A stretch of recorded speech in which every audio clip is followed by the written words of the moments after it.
So I'm going to call this meeting to order at 6 o'clock, and Chris Pearsall is our minute taker. Before we get started, I have a few items to add to the agenda as a result of the new bill about voting, and I just want to be sure we're covered. I don't usually add action items, but these are pretty important. I want to make sure we have them in place so that we don't mess up town meeting day. So under item 3, I'm going to add an action item to move the deadline for the consent of candidate forms to 2/1/21 as allowed by H48. Currently, the date is 1/25/21, so that would just be action to move the deadline. And then a little later on, after we determine the date for Australian ballot voting, I'm going to add an action item that's to commingle the results of all articles on the Australian ballot. And then under that one more item to authorize use of a voting tabulator. And those are the additions. So I'm going to move to public comment, and Patty had asked if she could make a comment. So I'm going to have Patty go ahead. Thank you, everybody. I was hoping to speak last night, and I hope it's appropriate that I speak tonight, even though it's not quite about the budget per se. But make a comment. Can you just tell your name so the minute taker can capture it and what town you live in? Yep. So my name is Patty Schernhuber, and I live in Lincoln, and I am the second grade teacher in Lincoln. I have a letter that is on behalf of the staff at Lincoln Community School that I would like to read tonight. And then I will send it to you so you have it in person. Dear MAUSD board members, this was written on January 10th, 2021. Thank you for your continued dedication and hard work towards achieving the important goal of educating our children. We understand the difficult position that you are in, and we believe that the problems we face are ones that we are capable of solving together. We first and foremost wish to support and maintain small schools as community assets. Therefore, we strongly recommend that you vote no to the current proposal.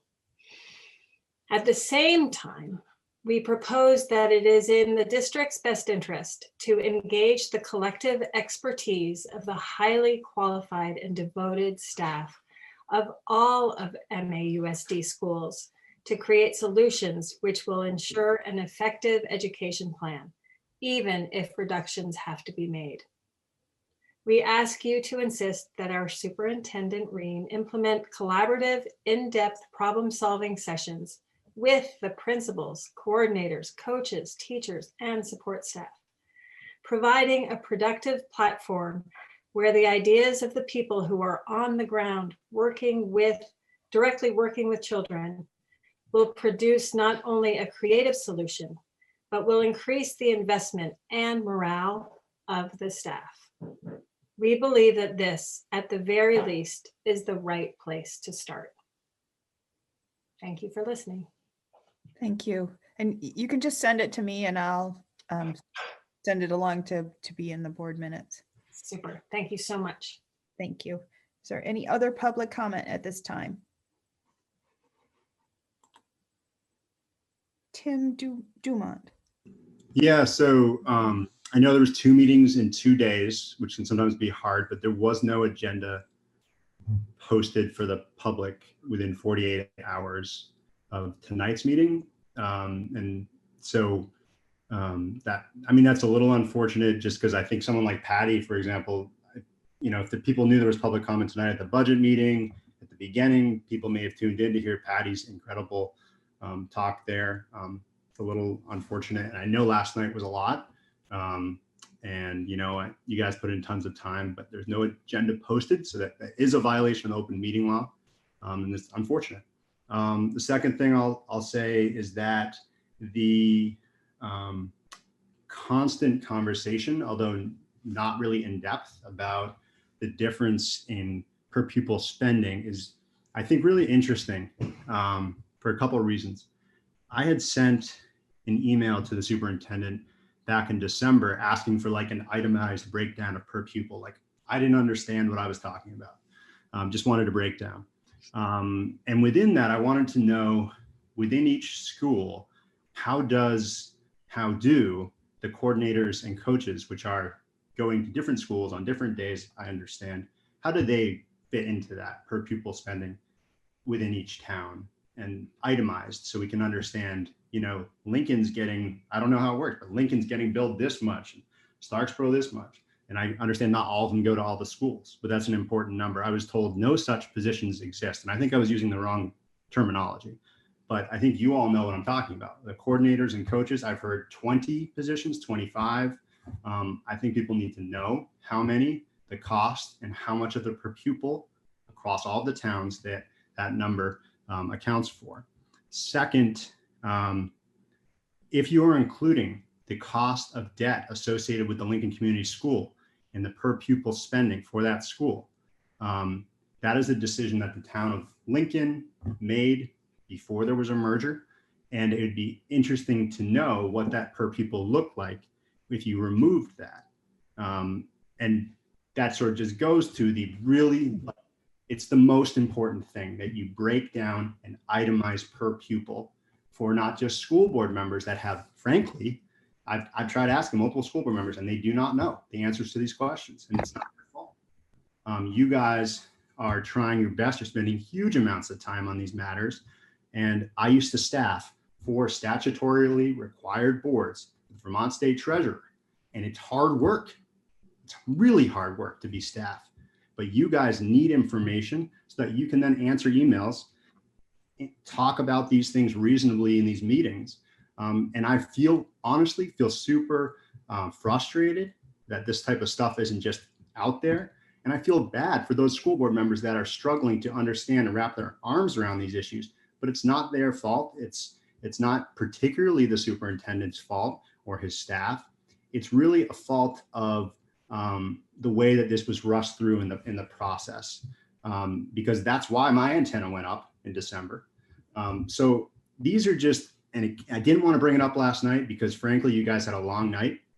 So I saved this for today, but that per pupil spending, when I asked a month ago, it's broken out amongst the different towns. We can't even tell you, frankly, what it might be for a Lincoln. We don't budget that way, but obviously, because of what's been said the last few meetings, people are on the verge of obsessing over how much Lincoln's per pupil spending is. So before that gets brought up again in a public meeting, and we need to understand what that number looks like. We need to understand what it looks like, not according to the proposal, but just in general. And not just this year, but last year, the year before, so we can see if it's changed over time. And that's just basic stuff. And I have to say that it's very frustrating. So many members of the public have spent tons of time listening to conversations, but as Rob and Caleb and Dave and Sarah and so many others last night brought up, there needs to be an open discussion about the per pupil spending, not just here's how much it costs. We need it broken down. Thank you. And I hope there's public comment at the end too. Okay, there is public comment in the end. Can I ask one question? Where is it you were looking for the agenda? I was looking on the page for agendas and minutes on your website. Okay. All right, I'll look into that. Thank you. Thank you. Any other public comment?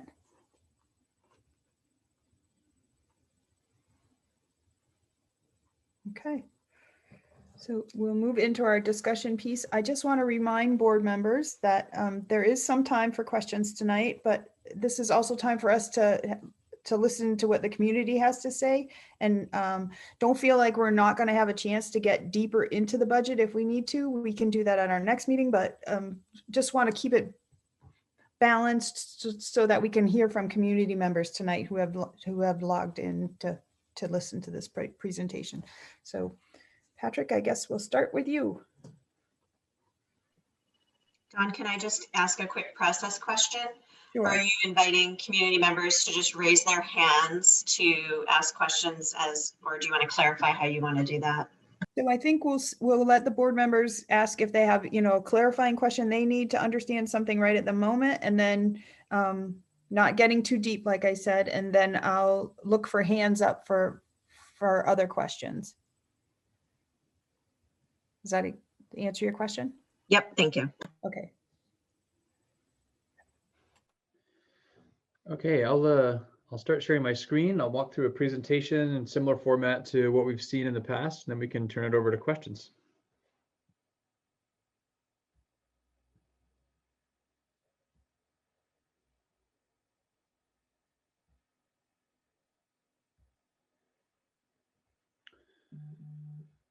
Okay.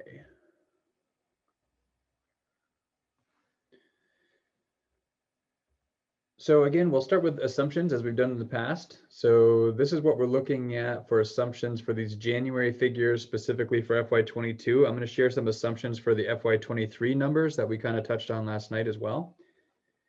But again, and these assumptions haven't changed tremendously since last time. But again, assumes we're not filling any of the one-year positions or positions that weren't filled this year, which is about 9.8 FTE. The equalized pupil has changed. This is now assuming a drop of 7.98. Last time was just over 3. So this has us about 4 or 5 equalized pupil less than what we saw last time. That resulted from a change that came to us from the state in terms of our equalized pupil draft. And we identified an error and we notified the state of that error. So we're anticipating a change in another version of the equalized pupil count. But at this point in time, what came from the state represents a 7.98 decrease in equalized pupils. So that's what we're working from tonight, and that could change even by Tuesday's presentation. It still assumes an FY20 fund balance of $966,229 that has not been audited yet. Auditors are kind of backed up trying to figure out what to do with COVID monies. So audits are slow to come. I'm not sure if anybody has their audit complete yet. Still assumes the spending threshold increase of a 0.18% increase. A lot of assumptions on revenue, and assumes a 9.9% healthcare premium increase. When we look at the figures behind the projected FY23, again, we're going to have a best case and a worst case, and then there's a projected that kind of lands in the middle. So this is in reference to that one that lands in the middle that you're going to see side by side with some of the FY22 figures on some of the slides. This assumes half of the expected impact from the changes to the weighting formula, that sort of phased in approach. Assumes that about 75% of our home study students return. Assumes a 4.26% increase in expenses over FY22. Assumes an equalized pupil drop of 90.49. Assumes that we use 400K as from the fund balance. That the spending threshold goes back to what the increases have historically been, which is around 2.35%. And assumes that we do get the revenue increase as a result of the special education block grant funding change. So again, that's what's behind that projected FY23. In terms of the worst case, best case, and again, these are in quotations because things can always be worse and they can always be better. These are kind of the more extreme to the disadvantageous side and the more extreme to the advantageous side.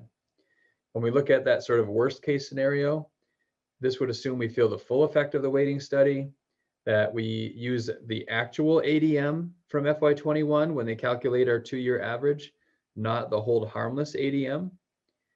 It assumes we don't get any relief from the construction services costs that we have in our budget. Assumes there's no fund balance that can be applied. That assumes we spend all of the money budgeted for next year. Still assumes that the threshold increases at a typical rate at that 2.35. 50% of our homeschooled students return. Still makes assumptions about revenue. Assumes our expenditures rise at a rate that we've seen historically, and assumes that the yield holds at the FY22 estimate. When we go to the other end, some of the assumptions are that there's no effect from the weighting study, that they do use the hold harmless ADM from FY21. So that kind of brings us back to that lower or the higher ADM rate than what was actual. And again, that's the average daily membership. It's a way to count students. Assumes we get the benefit of the construction service costs being waived from our spending per equalized pupil. Still assumes the 400K fund balance. Assumes a more favorable yield, kind of going back to what it was, not the yield estimate that we've received recently. Assumes that the threshold again reflects that historical increase. Assumes we get all of our homeschooled students back. Again, assumes our revenue holds and that the expenditures rise as we've seen historically. So those are some of the assumptions behind the figures that you're going to see as we look at FY23. So the fund balance is something that comes up, and this hasn't really changed. My recommendation from the beginning has been that we apply as much of the fund balance as possible to the capital reserve fund, in part because we have some capital needs. So we have some facilities with some need, but also in part because the less fund balance we apply to offset taxes next year, the greater likelihood that we're going to be well positioned as we build FY23, because we'll have a smaller fund balance to have to sustain without feeling the drop of revenue. And to give an example, if we, to use round numbers, if we apply $1 million of a fund balance to offset the taxes for FY22 in this budget, anything less that we carry forward into FY23 becomes a revenue shortfall. It's a decrease in revenue. And that decrease in revenue would have to be made up by reduced spending or by increasing taxes. The flip side, if we were to move forward $0 from the fund balance to offset taxes, then anything more than zero that we apply would have the benefit of a increase in revenue, which would help us. So strategically, the less fund balance we apply to offset taxes, the better positioned we are for the following year to get a budget to pass at a reasonable rate. So nothing has changed there strategically, but we do want to make sure that we're staying under the spending threshold by, I don't know if I'd say a comfortable margin, but a margin. And the target being plus or minus that $50,000 range. And so with some updated figures, the recommendation right now is that we apply $366,229 in fund balance to offset taxes for next year. Last time that we met, it was a $400,000 recommendation, so a slight change there. When we look at the FY22 column, you can see the increase in total expenses. That represents a 1.02% increase in spending. When we were last together, it was a 0.6% increase in spending. So we had some projected expenses increase a little bit, but we also had some revenue change as well. The net effect really keeps our cost per equalized pupil about the same, even with that greater decrease than what we had anticipated. So that really brings our spending per equalized pupil down to just under the spending threshold. And in total, that keeps us just under $48,000 under the spending threshold. So we're right in that window of 50,000 that we wanted to shoot for. And again, this has all those assumptions from that slide on FY22. So here you're seeing, yeah, sorry, go ahead and jump in. excuse me, so the number of percent increase that'll show up on the ballot will be the 0.2% increase per pupil? That's correct. So they're gonna, on the ballot, will show the total expenses. So that 31,720,679, that shows up. And then it will also show our cost per equalized pupil. So the 18,756.28. And then it will then show, which represents a 0.2% increase in the cost per pupil.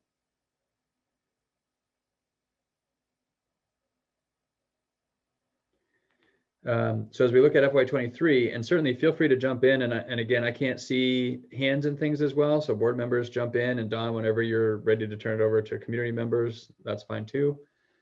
For FY23, you can see our projected spending, and again, revenue, et cetera, and this has us just over 2 million, just over 2.25 million over the spending threshold, given those assumptions for that projected FY23 that I gave you on that slide.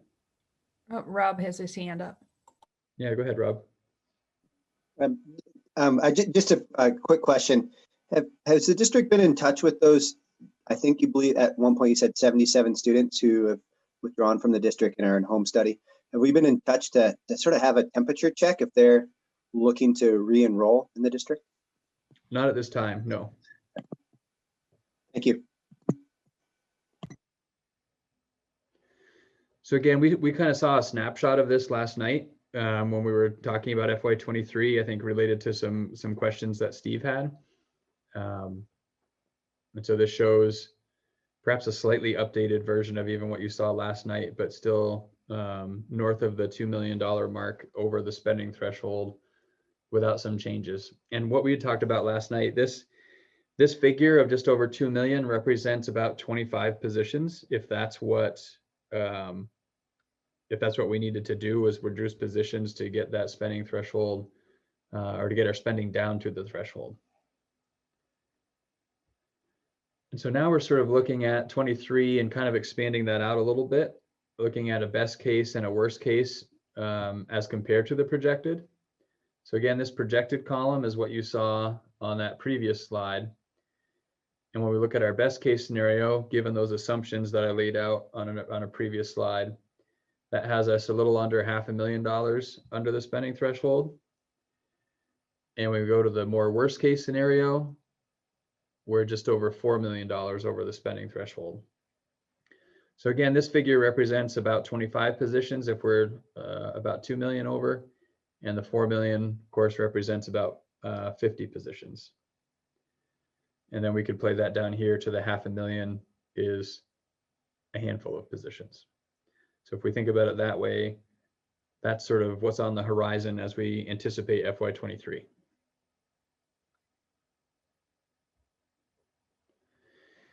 So this is, I'm sorry, that should say October to January now.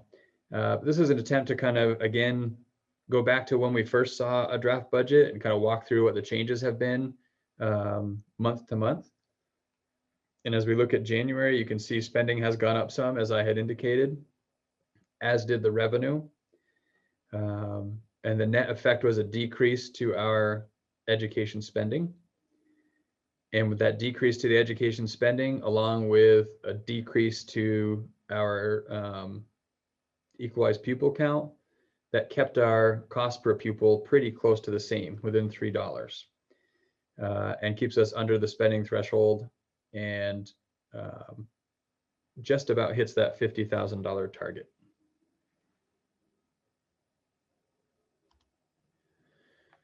This is an effort to demonstrate the impact to the taxes for folks that pay based on income.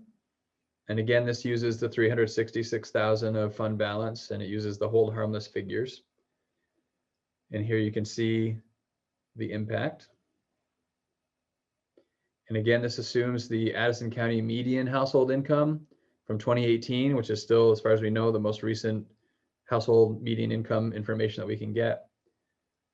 It shows what the impact would be, comparing FY21 to 22 and the increase. Patrick, does this include the state's 9-cent add-on from the yield letter? I believe it does. I'll let Floyd weigh in to confirm.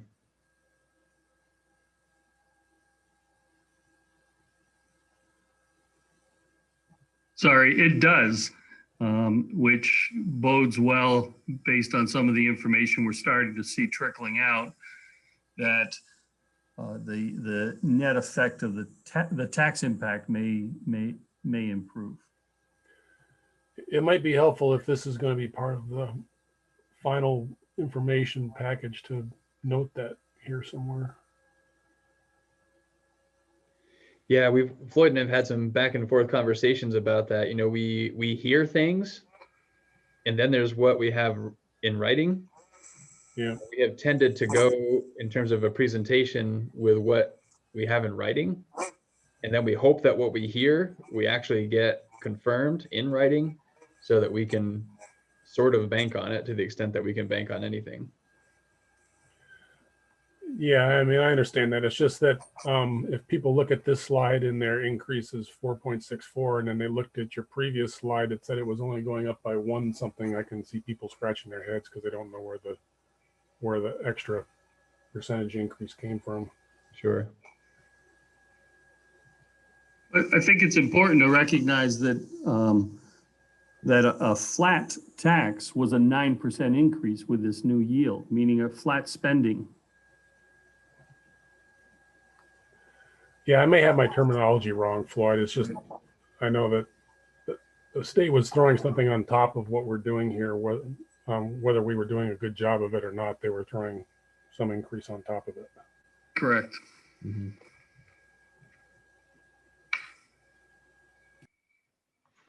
All right, so this slide now is using the new CLA figures that have come out, showing what happens to the tax rate. Floyd, is there anything you want to point out about the CLAs as they've come out? Just it's interesting. Bristol took a pretty good increase in their property values, which reflects in a lower CLA.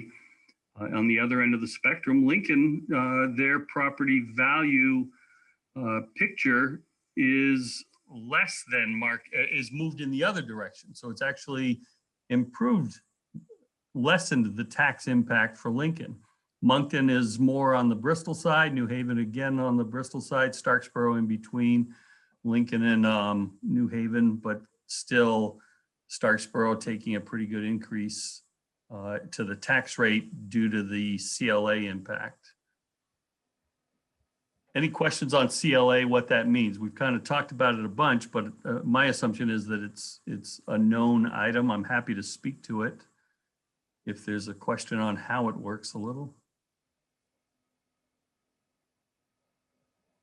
Floyd, if you could just, I understand it, but I'm sure someone doesn't, and just a little more information never hurts. Great, thanks, happy to. Common level of appraisal, and it's the way the state takes the valuation of properties in different towns across the state from an appreciation or depreciation standpoint reflective to market value, and then applies a number to each one of our towns. A number above 100 means that the common level appraisal is assuming that the appraisal in that town is higher than the market value. So you get a benefit there. And then the flip side of it, a lower one is saying that you may be appraised at $1, but we really think it's worth $1.08. And that would reflect a Bristol 92% CLA. And then we have Nancy Cornell. Thanks. Two questions. One is, would you just say again, Floyd, when that the value of properties went down and the CLA went up? What did you say when you started? Sure. So, for example, the Lincoln common level appraisal last year was a lower number than this year. So that effectively, when divided by the adjusted homestead tax rate, gives a lower property tax rate. The inverse, so looking at this slide, the 92.25 for Bristol, for example, Bristol was a 96% CLA, common level of appraisal last year, which meant that the property value moving to 92%, or the CLA moving to 92%, reflects that the state recognizes that the appraised value in Bristol has increased by 4%, rough numbers in this example. And that's applied over the whole property valuation for the town. So New Haven's CLA has gone up quite a bit, hasn't it? I mean, last time I looked was maybe 6 months, a year ago. I thought it was around 85 or lower. I don't think that's accurate. I think No? I'll pull it up here in just a second. Well, it's okay. It's okay. Don't spend time on that. I can look. But I have one other question. I heard not long ago that to do a reappraise, it's been very clear that if your CLA is low, it really hurts you on tax rate, really increases your tax rate. If it's under 85%, you're required to do a reappraisal.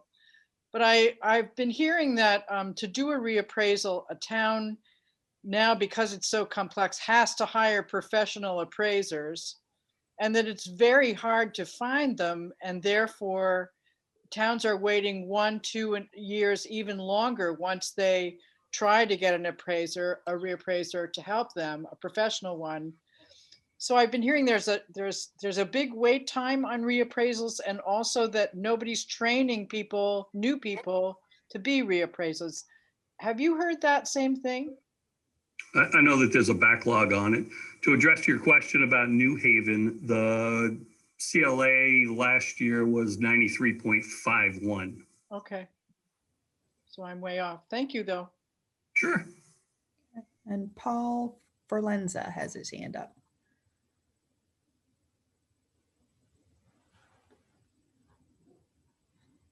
Paul? Sorry about that.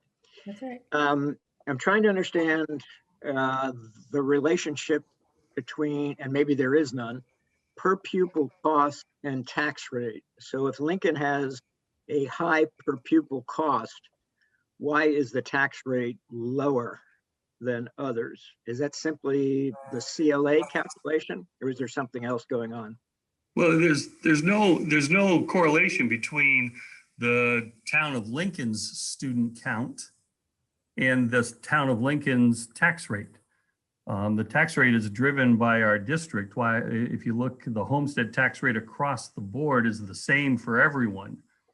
Where the change comes in is the valuation of the property through the common level of appraisal. So a common tax across our district of 1.7227 is then manipulated through the state's structure of a common level of appraisal, meaning in looking at this slide, in Lincoln's case, where the CLA works to their advantage, the tax rate drops from the tax rate that is developed from the equalized pupil divided by the education spending number, which is where that number comes from, and then comparing that to Bristol with a less than 100% CLA, it drives that tax rate up by 15-cent different tax rate, Lincoln versus Bristol. And I would add to that, So Paul, that that go ahead. I was just going to say, we have a single cost per equalized pupil as a district. It's not differentiated by town. And that equalized pupil cost is a driving factor in the tax rate. Years ago, when we were not a unified district, each town did have their own cost per pupil, and that did contribute to each town's adjusted homestead tax rate, which was then again multiplied by or factored in by the CLA. So used to have different cost per pupil. Now we have the same. Used to have different adjusted homestead tax rates. Now we have all the same. So for state purposes, it's simply the district per pupil cost that's relevant. So I'm wondering why there's so much discussion about per pupil cost by town then, if that's not something the state looks at. I don't think there should be. That's a longer question, so I just put it out there. I think when we were talking last night about the cost, how it costs more to educate Lincoln than it does Bristol. I think it's simply a matter of how many students there are in those schools divided by the overall education spending budget. That's my guess. Yeah, and that was the idea. I'll jump into that one a little bit. And to really oversimplify it, it's really just the math of this.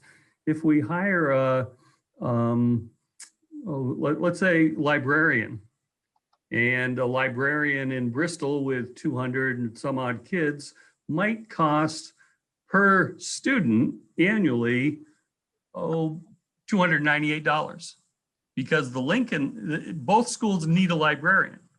So from an equitable standpoint, it's important to have a librarian in both schools. But when you divide them, and this is where the economies of scale come in that are so impactful in that consolidation model. So taking that same idea of just the librarian, it costs $298 for a librarian in Bristol. It costs $605 per student to have a librarian in Lincoln. And it's a big number by a small number. It's really all it is. So Floyd, that suggests to me then that using per pupil cost has very little to do with the quality of education that's being offered. In other words, in Lincoln, I think we currently have 84 students. If we got another, our per cost would go down significantly, but really the quality of the education hasn't changed. I missed a lot of what you said. I'm sorry. Yeah, you broke up. I think I can jump in though. I think what I heard you say, what the parts of that I could put together was, if you got an influx of students, the cost per student would go down. And I would say, yes, that's true, while we're trying to maintain the level of education. And I think that's important to know. So it's been crystal clear as we've become a unified district. Our interest is in providing an equitable education to students across our schools. In the smaller schools, that's going to mean a higher cost per pupil than in the bigger schools, as we try to provide that equitable educational experience. So we're choosing to focus on equitable outcomes and opportunities, more so than choosing to focus on equitable spending per student. That's intentional. That's philosophically 100% what we need to do. And it doesn't change the fact that there is a difference in cost per pupil when you look across the schools. And that's really at the heart of the challenges we're facing, is, striving for efficiencies to be able to maintain that quality of education while meeting the financial constraints that are placed upon us. Yeah, I would agree with you. I mean, basically what you've said is if you add one student to a school, you've lowered the per pupil cost, but you really haven't changed the quality of education. So when I hear discussion about we're going to equalize, that equity is based on per pupil cost by town, it just doesn't make any sense to me. So it's just a commentary, but thank you. I appreciate all your answers. If I could, I will, being representing a town outside of Lincoln, that additional cost in Lincoln does get spread across the other towns to support that additional cost for that equity. And Nancy has her hand up again. Thanks. Just going back to the CLA, I just wanted to point out then that if all 5 of our towns had the same CLA, let's say they all were appraising their properties at 100% of what the state says they're worth, then they would all, if they all then had a CLA of 100%, they'd all have the same tax rate. And if they are less than 100%, part of the reason is there's a huge backlog of towns trying to get reappraisers to help them complete reappraisals. I would say that's true if the town is pursuing a reappraisal and can't get it done because of the backlog. If a town's not pursuing it, then it's not due to the backlog. Right. but they might be pursuing it and find they'd have to wait 2 or 3 years and then they give it up. Yep. And Nancy's right. I mean, the CLA is not something the board has control over. It is the town piece. If I can interject for a moment. So I think the CLA is a flashpoint that people like to talk about, and it's very difficult to understand. What it boils down to, though, in a perfect world, which of course we're not in, if you're living in a house in Lincoln that's appraised at $250,000, but really would only sell for 200, now your CLA is going to be over 100%, and your tax rates, I'm sorry, your CLA is going to be down, and your tax rate's going to go up. You'll pay the same number of dollars out of your checkbook as a person in another town that's living in a house that's appraised at 250,000, that's really worth 300,000, and their CLA is going to be different in that town, but the check that they write for their school taxes will be the same if the CLA is done properly. And of course, there's been a lot of court cases over that. But that's the notion behind the CLA, is that you'll pay out of your wallet or your checkbook, you will pay the equivalent amount of money for the same house in value of a house on the market in each of our towns. Yeah, oversimplifying it, it's just trying to get an equalized market valuation so that the taxation is equal, so that there's no incentive to a town not increasing or not going out and having it reappraised. So if there was no CLA and your house was appraised at $100,000 and taxed at $100,000, even though the market value might have it at $300,000, the town that you live in is effectively underpaying the education tax statewide as structured under the whole Brigham Act. I think, Paul, I think your hand's still up from before, Paul, if you want to put it down, or do you have another question? I do not, Dawn, have another question. Thank you for asking. Sandy Lee. And just a reminder, if people could mute if they're not speaking, I think there's some background noise because of that. Okay. Great. Thanks, Don. I appreciate it. I did have a question about what happened when we became a unified district to before. And I don't remember the answer to this, so that's why I'm asking. So before we became a unified district, were towns able to pay a higher tax rate by town? Like they could do something separately to support their budgets, separate from like what we have now, a unified budget? Right. So each town would have their own. So where you see in this slide that I'm showing an adjusted homestead tax rate, each town had their own different adjusted homestead tax rate, and that was driven by largely the cost per pupil. So schools could choose, or towns, oftentimes a town school district was a school district for a single school. So you could spend more per pupil, knowing that it would increase your town's tax rate, and it only impacted your town's tax rate. And then on top of that, whatever your town's CLA was would further impact what that the homestead tax rate was to actually produce your property tax rate. Right. So it was absolutely decided town by town what was a sustainable increase to taxes. And did that ability go away with the unification, Patrick? Correct. So as a unified district, we are required to have a single tax rate for the district, which in reality is what it was before, right? So each district had their own tax rate. It just happened to be that each town had its own district.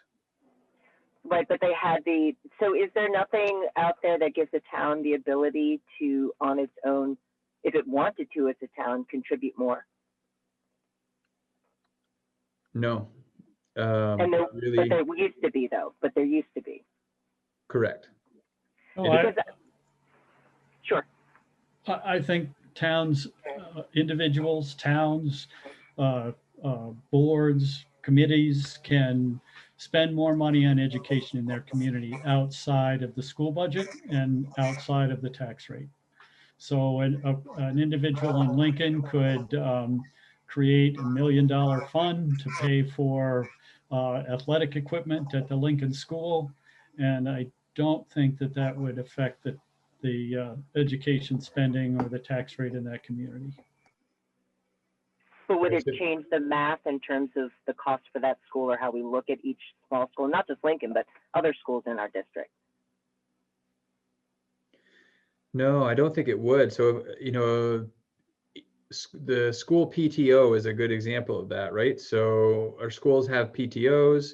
Not all of our PTOs generate the same sort of amount of dollars per student, if you want to think about it that way. If one PTO generated $1 million annually to do things and a different PTO generated $10,000 to do things, those are certainly differences in experiences and opportunities for students in those towns, but we don't factor that into the budget building process or the tax rates or anything like that. Okay, because I kind of see this being, it's an interesting other layer in terms of when Act 46 was approved and we became unified, it diminished the ability for smaller towns and smaller schools to keep their smaller schools going while trying to be fair to all the other communities. Does that make sense? Yeah. And just some thoughts. It just, when I heard about the different numbers, it just made me think about that. But thank you for your answers. I appreciate it. Okay, and then it looks like Nate Richardson has his hand up. Sandy, you have to put your hand down. Yeah, I was going to ask this question, and Dave, what you had said was really helpful, and so I guess I'm just trying to make sure that I understand this and what you were explaining. So with the CLAs, if I'm doing my math right, and I have a little Excel spreadsheet up here, based on the CLA here, like if you take a $200,000 house, for example, right now what the CLA is saying is that that house being appraised for taxes in Bristol, and it's coming out at 184.5 when you put that 92.25% against that. And then in Lincoln, that, you know, a $200,000 house is coming out appraised at $213,200 when you consider the 106.6%. So when you put the property tax rates against those for that $200,000 house, it comes out exactly the same, $3,445.35 for both Bristol and Lincoln. And so if you, in that scenario, if you had two people that purchased that $200,000 home in Bristol and then in Lincoln, they're paying the same at the end of the day. Am I understanding that correctly? Yes, I believe so. So people get carried away, and influenced and emotional over those property tax rate numbers at the bottom of the page when they should be ignored. You know, the people right. in equalized houses are going to be paying the same number of tax dollars out of their pockets as you figured out.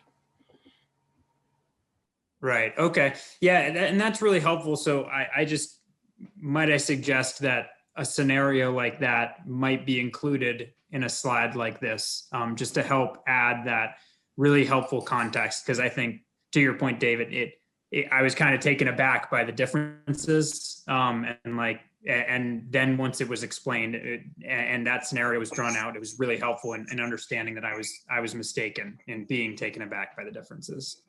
Thank you. Thank you. Don't forget to put your hand down. Yep. Great. Thanks. Okay. Yeah.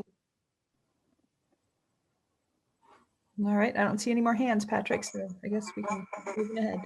Okay. So when we take those new tax rates with those figures and really take a look at, so what does that actually mean for folks that pay based on the value of their home? We showed a slide that attempted to kind of portray what happens to folks who pay based on income, which is about 2/3 of Vermonters. Now looking at the other 1/3 who pay based on the value of their home, you can see from a dollars and cents perspective, per 100,000 of the assessed value, what that means for folks in those towns. And again, I think keeping Nate's example in mind, that applies here. So assuming the value of your home didn't change, right? 100,000 of that assessed value is up by 43.54 in Lincoln versus 144 in Bristol. But presumably what your home is assessed at is different. And so there is that adjustment factor to balance even these dollars and cents figures out when you apply the CLA.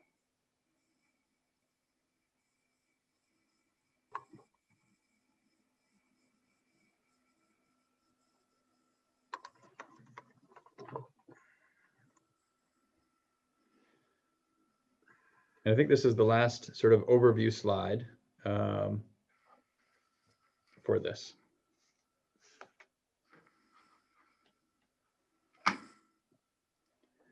So I can pause here for any questions about what we've shown so far, and then we can walk through the more detailed information that's been shared. Patrick, this is Steve. I was just curious. I sort of understand why you're looking to put, roughly 370 into the capital reserve. I think that's to help offset the electrical and the roof costs at Mount Abe, et cetera, or to build a budget to do that. Is there any logic into putting, what would be the difference in putting that potentially into the education reserve instead of the capital reserve to try to soften this $2.3 million FY23 issue? Yeah, I don't think which fund it goes into doesn't really impact, doesn't soften anything. The two funds have different purposes. The Education Reserve Fund is a broader fund that the board has authority to spend dollars out of. We wanted to have some money there because of the significantly moving parts and pieces of healthcare. There are plenty of other things that having some money there could help us address, if we found ourselves facing some challenges financially due to some unanticipated expenses. The Capital Reserve Fund can only be used on facilities and actually requires a vote of the electorate. Typically, it's been a vote of the electorate from the floor at a special meeting to expend those funds. Usually there's a pretty specific purpose for those. For example, we need to put a new roof on a building. So would the voters approve spending X dollars to put a new roof on a building? If we play that out differently, the Education Reserve Fund cannot be used for capital expenses. So whichever one of those we put the money into doesn't soften anything necessarily for FY22 because it's not being applied to offset taxes. That's what would soften FY22's at least tax rates. Well, I'm curious if we had, for starters, I'm suggesting the Education Reserve Fund because one, the board has direct control over it, and one could argue that keeping more staff between years is an educational purpose for that reserve. And two, we have like a $250,000 balance in that reserve right now. Yep. And if we, just for argument's sake, if we put 200,000 into it in this current budget cycle, is it possible to spend that reserve against the FY23 budget? I don't know that you could spend it against the budget, but you could spend that in that budget year, right? Like, so you could spend dollars from the education reserve fund in FY22 or in FY23 for a range of different things. And it wouldn't necessarily count against. The question becomes sustainability. Yeah. If what you're looking for is a one-time stopgap, I think the Ed Reserve could provide that. Otherwise, it's becomes unsustainable, right? If it's a position we really want to keep year over year, we shouldn't use the Ed Reserve Fund to do that. Yeah, no, I agree. I'm just curious about the flexibility of trying to soften that FY23 issue, only in that if we don't come up with the the silver bullet between now and having to execute FY23, would it be possible to use that money to hang on to a few more staff folks, pending us coming up with a better plan? Yeah. Another approach to a similar idea, Steve, and I don't know if this is still in line with what you're thinking. I'm not sure I'd say this is advisable, but I think it's another way to do what you're proposing, or at least contemplating. We're projecting, we're recommending here that we apply $366,000 to offset taxes. And I think that's important to note here, because that may look a little different than what we've seen before. This actually proposes that we put $600,000 in the capital reserve fund, use $366,000 to offset taxes. An approach could be to not put the $366,000 toward offsetting taxes next year, and effectively applying zero fund balance dollars to FY22 to offset taxes. Unless we cut some more money out, that would produce a higher tax rate for FY22 than what we're projecting currently. But by applying $0 to offset taxes for FY22, any dollars that we have in a fund balance from next year that we wanted to apply to FY23 would be a revenue find, right? So let's say we applied zero fund balance dollars from 21 to 22, and we apply $500,000 of fund balance from 22 to 23. We basically just bought $500,000 of spending in 23 that we didn't have in 22, and it doesn't impact the tax rate. So that's another approach to using fund balance dollars to soften FY23.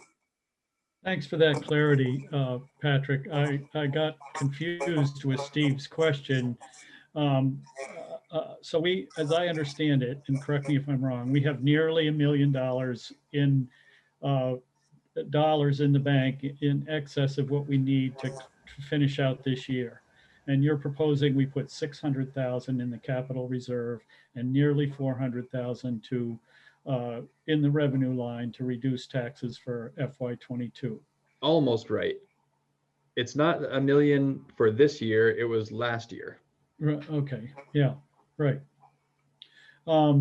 So my question is, you have said we need $1 million worth of roof repairs and $1.5 million in electrical repairs, or vice versa. Vice versa, I think, but yeah. With the 600,000 put in the capital reserve fund, is there enough money then to accomplish those two tasks in FY22?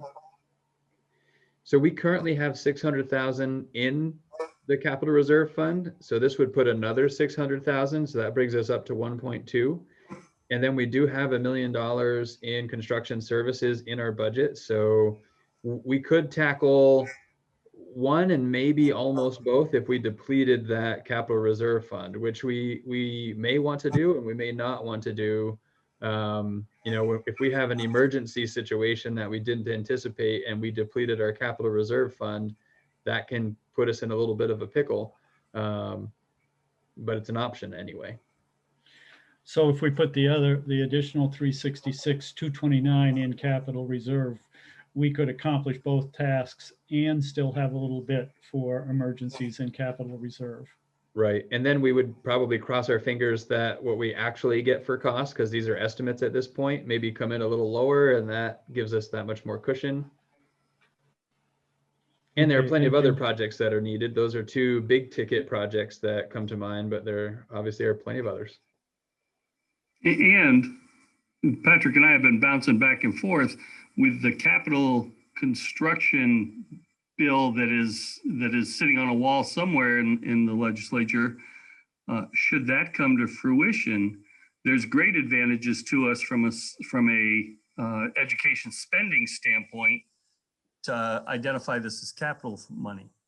And actually what you'll see when we get into some of the more details, what has historically for several years now been $1 million in the construction services line in the general fund, we're proposing becomes 1.1 million. The reality is construction costs go up every year. So when you keep that $1 million flat, what that $1 million gets you every year is less and less than the year before. So to try and keep up with the inflation of construction, we should make that a 5% increase each year just to get the same amount of work done year over year. So you're going to see that 1.1 million to try and kind of catch up a little bit from years that we haven't put that 5% in. Thank you. Patrick, is the 2.5 million projected cost for the roof and the electrical, is that imminent need? We're working to get a professional opinion, at least currently, on the roof. So we're gonna hire someone to come and really take a close look at that roof to see how imminent is that, so we can try to strategize with good information. I don't think we've initiated something similar on the electrical, but we could do that and really try to pin that down to be able to know which one comes first and how do we start to really motivate around those things.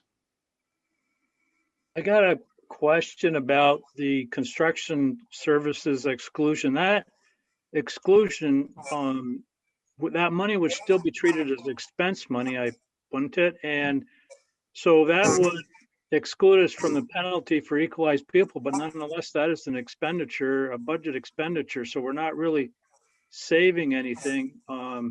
And it could potentially increase the budget in the sense that we could spend more money before we hit the equalized pupil limit again. That is true. And for the purposes of calculating taxes, that those dollars, even though they don't count against our penalty, still count in the calculation toward the tax rate. We just don't get penalized. Floyd, I think it might be you're not muted that's causing the. Thank you. Patrick, has there been, this expert you're going to have come look at the roof, has he or someone in the past looked at installing solar panels on the roof? And if we found a financial institution that had the tax liability roof repairs in order to hold a solar system are recoverable through the federal income tax. So it could be beneficial both to a financial institution that would own the project and lease it to the school district, and to us to reduce our costs and, by the way, make some renewable energy. Yeah, that concept has come up, and I think we, as Floyd and I have talked some, and I think Joel as well, I think we agree there's great advantages to utilizing that roof space. There's quite a lot of roof space there to take advantage of. And it theoretically could produce more energy than Mount Abe uses, and that energy can go into the cost of energy for other buildings, et cetera. So definitely a potential value there. There are a lot of different sort of deals to be made out there, and they all come with different pros and cons. So it starts to get complicated when you get into the details of what makes the most sense for a school district like us. So we can't take advantage of the tax incentives because we're a tax exempt entity, And I think that's kind of what you're alluding to, that maybe a contractor somehow could, and we could benefit from that somehow indirectly. And that's where it starts to get a little complicated. But though it's a great idea in a building with the needs that it has, in our lack of success in passing a bond, green energy is great. Functioning bathrooms are better. So that's sort of the approach we've been taking as we think about investing funds into the Mount Abe facility specifically. Yeah, and on an older building like that, there's also got to be a lot of analysis on the structural loading you're putting on it. It may not have the capacity. Yep. And a lot of our energy related efforts recently have been on the reduce consumption side of things, which is effectively as good as generating green energy. The combination, of course, is the best. Let's work on reducing energy consumption and pursue generating that energy through green energy. So we're at least working on half of that equation as we get the opportunity in a more manageable financial way. I was just thinking if we can find a financial institution to pay for the roof repairs and install a solar system, they get the benefit of reaping all those tax incentives, and we get to protect our budget. Yeah. The most interesting idea we had proposed was someone really wanted to put solar panels over the whole parking area at Mount Abe, sort of almost like putting a roof over the parking area and generating that, and then it gets complicated from there, from that concept, in terms of how that actually materializes and what this sort of deal was. And but there's a lot of options that are available when we get to that point of pursuing them. And I do hope it's a when. I hope it's not an if. I hope it's a when, because it makes good sense in a lot of ways. Can I ask a quick question? Sure. So when we're talking about setting aside money for these capital projects, and you're pointing out those that are needed at Mount Abe, can I assume that's because those are the most pressing that would go beyond what we have budgeted for the facilities needs of all of the buildings in our district? Yeah, we've definitely been taking care of some of the facilities needs of the other buildings as well. The combination of the other buildings being in less need and being a fraction of the size leads to the lion's share of that money going toward Mount Abe, and in the reality that it was the MAUSD Board specifically years ago that put that money in there specifically for addressing needs at the Mount Abe facility.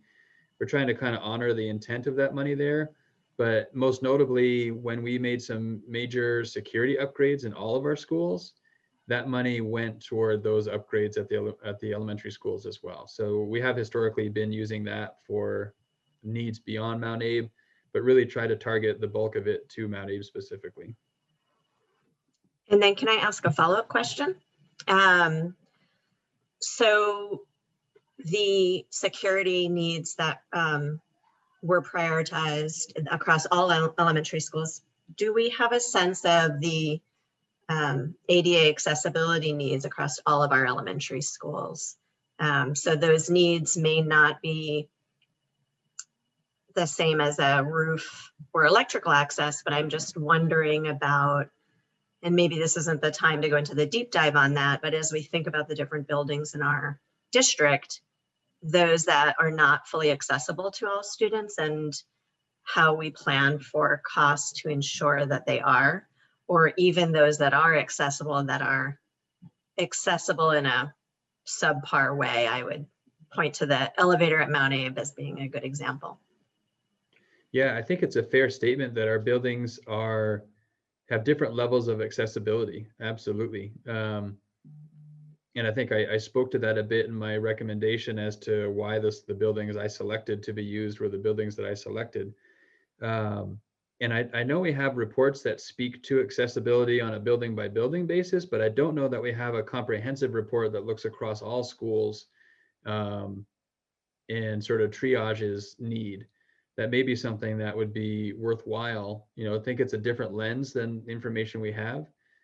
I think that's something we could certainly look into. And some of it is like trying to, part of, and Mount Abe's a good example, but it applies beyond Mount Abe. What's tricky, so we have this $1 million that we can spend at Mount Abe and even some other schools if there's need there. But when we think about Mount Abe, you know, we've attempted to secure a bond unsuccessfully a few times. And in anticipation of something someday, maybe, we're trying to be strategic in where we make change. Like, we don't want to, for example, renovate the library and spend $300,000 doing that to 4 years from now in a major construction project, have the library get moved, because that could feel like it's not money well spent. So we're trying to be strategic in what we tackle, given the need, to focus on areas that in all of the versions that we've looked at for renovations have stayed. So if you think about, we kind of started from the outside and worked in. We had a falling down sort of maintenance bus barn shed. We took care of that because that wasn't changing. We addressed the locker rooms because in all of the scenarios, the locker rooms stayed where they were. We put some money into the auditorium because the auditorium hasn't been moving. So we've been trying to be strategic there. If I extend that to the elementary school conversation, with the uncertainty about what's going to happen long-term for our elementary schools, we need to continue to operate them and we need to maintain them, and that's important. And without having that long-range plan to invest that much money into buildings that we don't know what's going to happen with, starts to get complicated a little bit too. So we're trying to be really good stewards of the money, and it's hard to do without a long-range plan. And I think that's what I was reflecting on, is that we haven't talked as much about what we had hoped to build toward, and what we're limited in our ability to do in our current situation, and how that impacts different students' experiences. Yeah, we do look for opportunities. So thinking of accessibility, we look for opportunities to make improvements. So we did the renovation to the sort of entrance at Mount Abe, and we put a proper curb cut in. So anything that we do, we're making improvements with an accessibility lens. And it's just that we can't quite get to everything at the rate that we wish we could.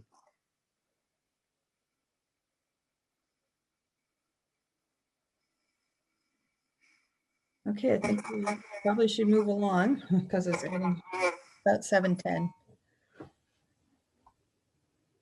All right, I will stop sharing. I'm going to find the detail, and I'll kind of walk through the detail, pointing out some of the things that I think are the bigger kind of eye catchers. Let me just find that.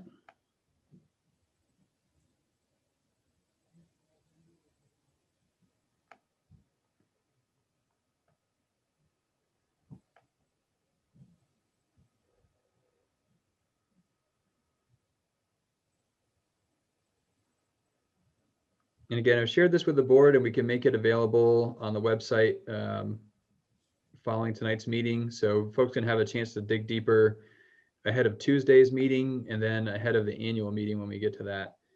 So let me share this screen now.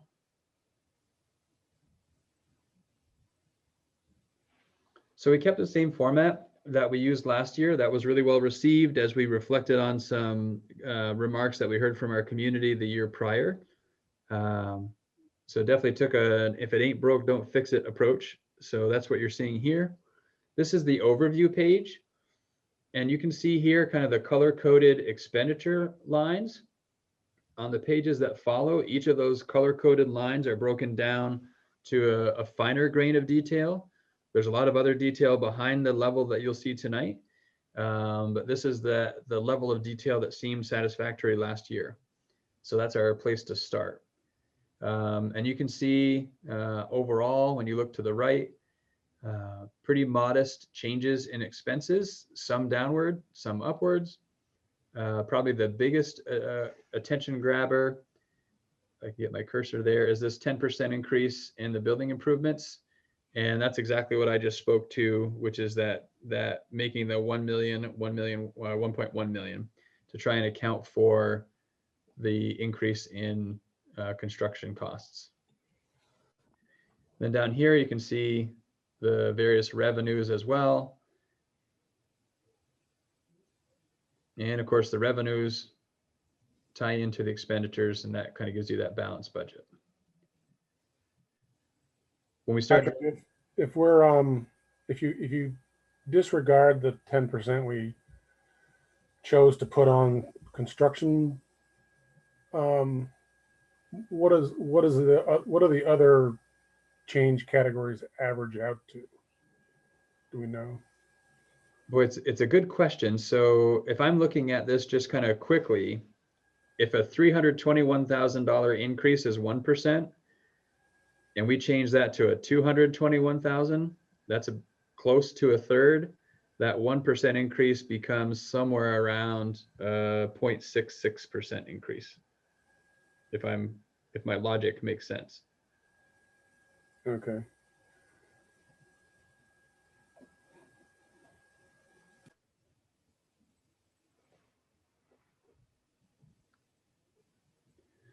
So, and I'm just realizing that as I work through the PDF here, let's see if I can turn these around.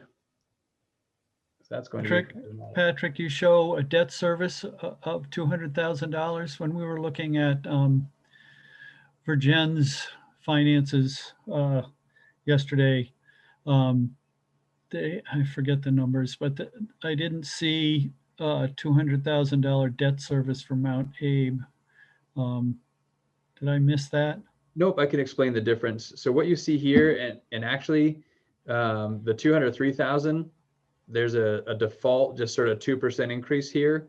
That's actually going to be decreased when you see the next version of this, because our principal is going down. So the interest we pay is going down. So that's going to actually decrease some. But I can explain still the concept here. What you're seeing here is what we pay annually on principal and interest. This doesn't reflect what we carry for a balance, right? So we have a principal payment and we have an interest payment, and this is the combination of the two. So basically we pay close to $200,000 a year on a combined $1.5 million of debt. If I remember correctly, Virgins was paying in the range of 600,000. Is that right? Yes, I think they're actually just over 600,000 on about 10 million or 10.5 million, I think is what they're carrying. Thank you.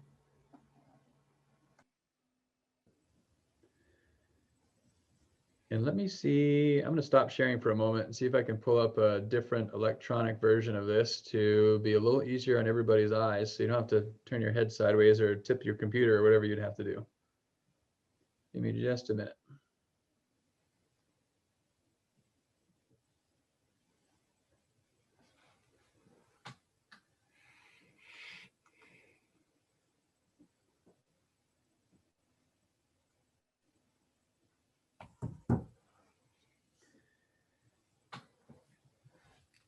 And actually, Floyd, I think the only thing I have was out of the copier. I think you have this electronically. Can you share it with me and I can pull it up? We're working on it now. Okay.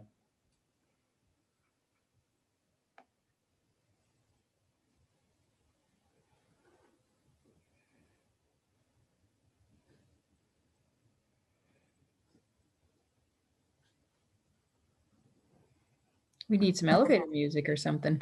We do. I almost said talk amongst yourselves, but I thought that might be dangerous. We may never come back and get this meeting going, so.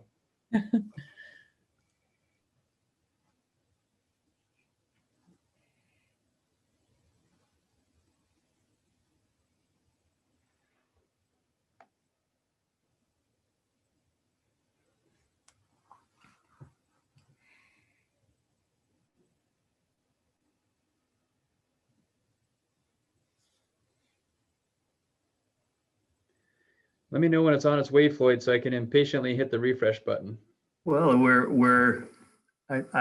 I hit print and we're in a computer lock. I've got a not responding to get it to you, and now I can't do anything with it. So I'm working on it.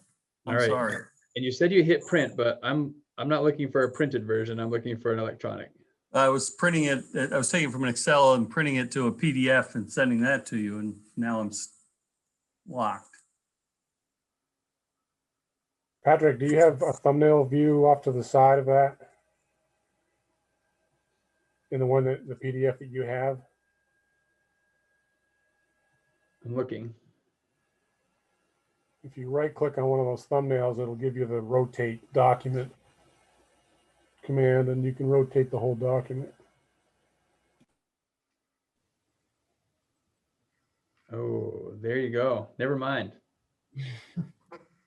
All right, we just can't look at the first page anymore because now that's sideways, but the rest of them are oriented the way we want. Thanks for that, Steve. Nice to have a techie amongst us. Thanks, Steve. Welcome to my world. All right, let me share my screen again. You actually saved us. I was looking for something entertaining, which might have been dangerous. All right, so here we go. So this was our cover page, and now we're digging into some of those layers. So again, you'd see that kind of pinkish color at the top line, and that's the first line as we dig into the details. Can you zoom a little bit? Sorry, yeah. Is that okay? Yes, thanks. Okay. So just to kind of orient you to the detail, again, you see the header that you saw on the summary page, a little descriptor of what this is. Then you see the different lines within this category, and to the right, you see some notes that try to explain some of the more significant changes that may catch someone's attention.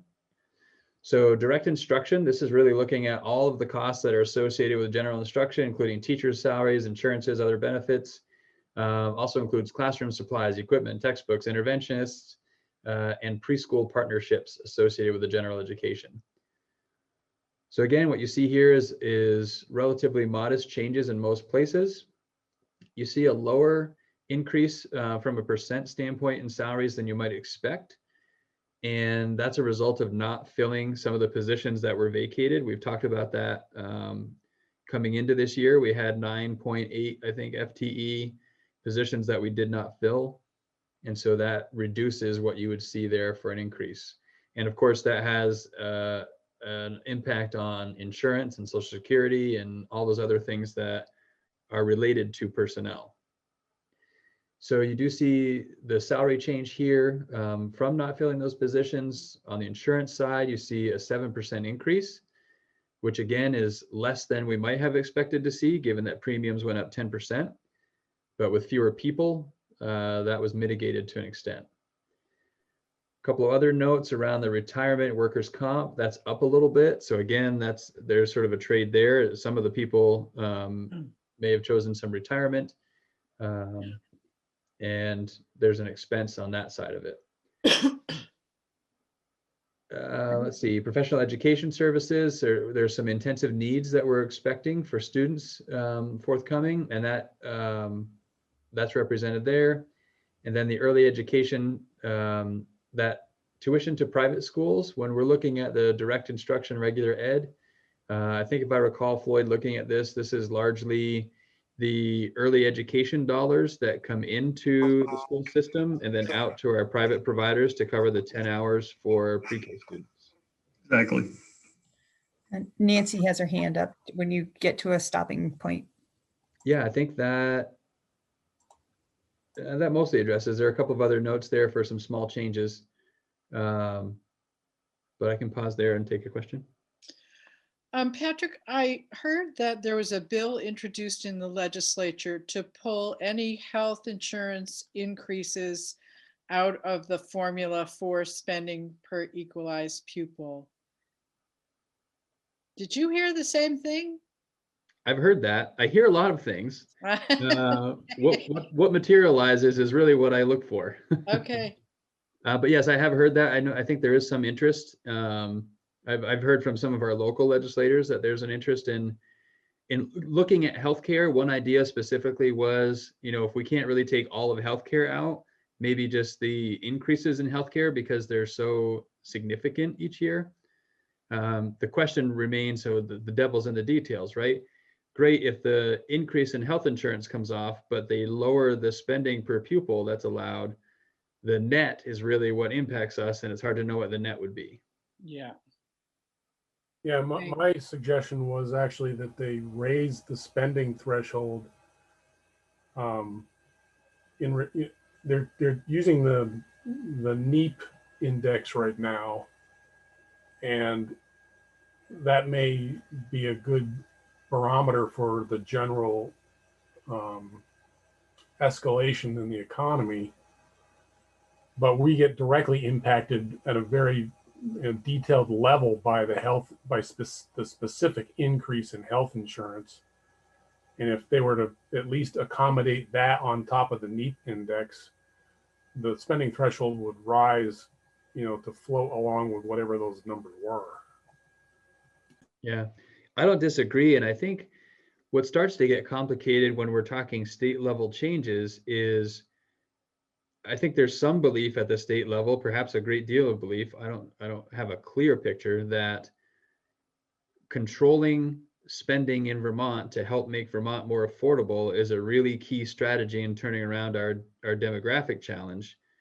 And if that's true, changing it so that we can spend more in education to avoid penalty probably doesn't serve that interest well. So I think they're trying to balance the impact they're hearing from constituents about in terms of what's happening in local school communities with an interest in making Vermont more affordable.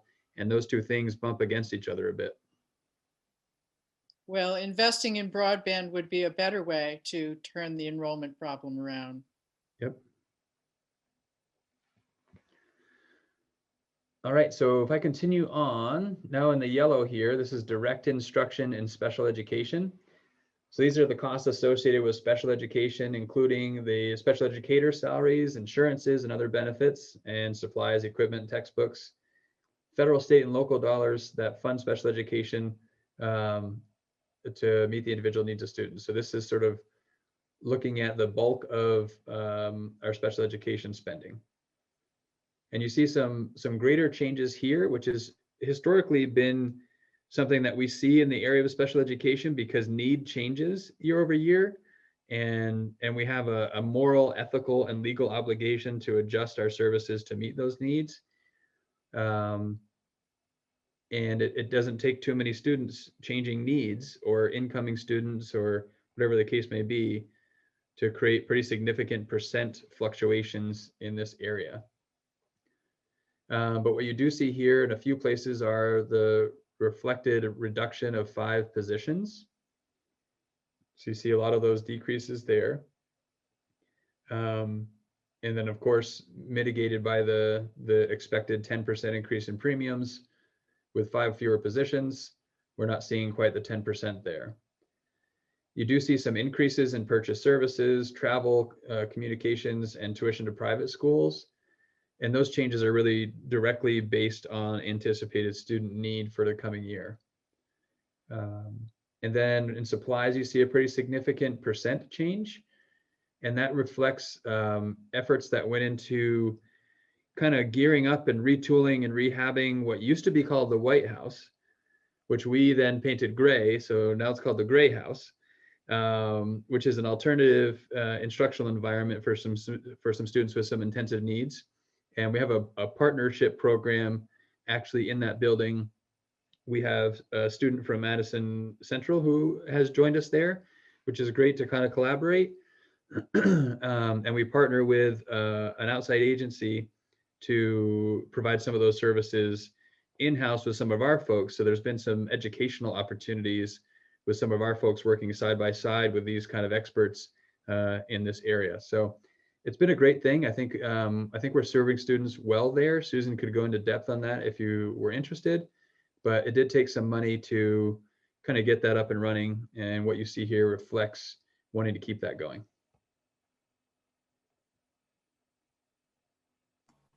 So Patrick, the line tuition to private schools, is that reimbursed at the 95% rate? And then the rest of them, are they reimbursed at a different rate?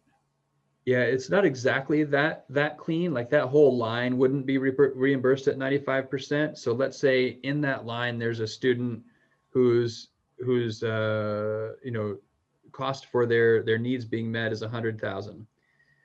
The first 60,000 of that 100,000 is reimbursed at the 54% rate, and the other 40,000 is reimbursed at 95%. Right. So it isn't super clear in taking that total figure and calculating what that amounts to in a reimbursement, but that's kind of how it works.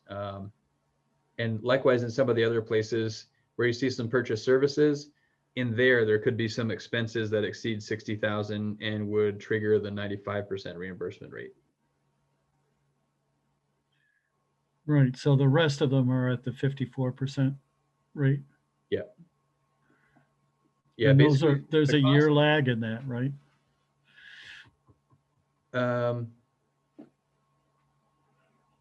Yeah, and that's why when we're showing revenue for special education, it's a projected revenue. Really, that revenue evolves over time, right? So there may be a student whose needs, incur a cost of $200,000. That student may move out of district, and we no longer have that expense, and we no longer get the revenue because we're not incurring that expense. So that changes our expenditure at the end of the year and the revenue we would get at the end of the year. Likewise, we could have a student move in whose needs require $200,000 of support, and we didn't budget for it, but they move in and we have to account for that. And there's going to be an expense side, and there's going to be revenue that we hadn't anticipated as well. So that's that's one of the hard parts in special education, is we can't always be right on top of things as we'd like to, because it's not unheard of that we may have, and Susan could confer, 3 or 4 high need students move in that we didn't know were going to be moving in, and we just sort of adjust. Is that what the Education Reserve Fund can be used for? Right. So if those needs that were unexpected come in, and that's going to put us in a place where we were concerned about either deficit spending, or we were concerned about what it would leave for a fund balance, given what we were trying to do going forward, that there's some flexibility there in using that education reserve to help kind of piece things together.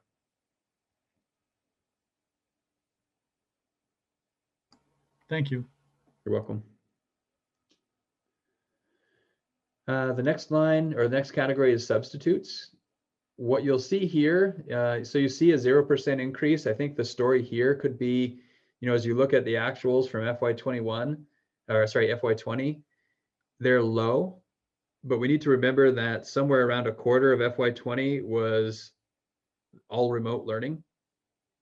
So I think our proposal is that we keep what we had budgeted flat for substitutes, because we can't lean on what we experience in FY20 going forward.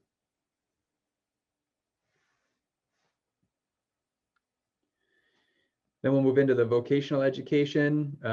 This is something we reflect in our budgets, but in reality is set by someone else, and it basically gets placed in our budget to produce the taxes needed to generate the funds to support the tech center. But you can see our tuition is expected to go down based on a combination of the cost per pupil and the number of pupils that we'll be sending, and a slight uptick in the on behalf of the transfer. So we're expecting to have to pay a little bit more there. And this is where you may recall some time ago, a few months ago now probably, we heard from the Career Center director, and this is where, when we were hearing his budget presentation, this is where we see the impact of their budget. What's it mean? What's it Patrick, mean? have you been able to update that with his latest? I'd have to turn it over to Floyd to see. I suspect this reflects the most recent. I know there's been much better communication this year between the Career Center and local school districts. So I'm leaning on that knowledge to believe that this is the most updated, but I'll turn that to Floyd to confirm.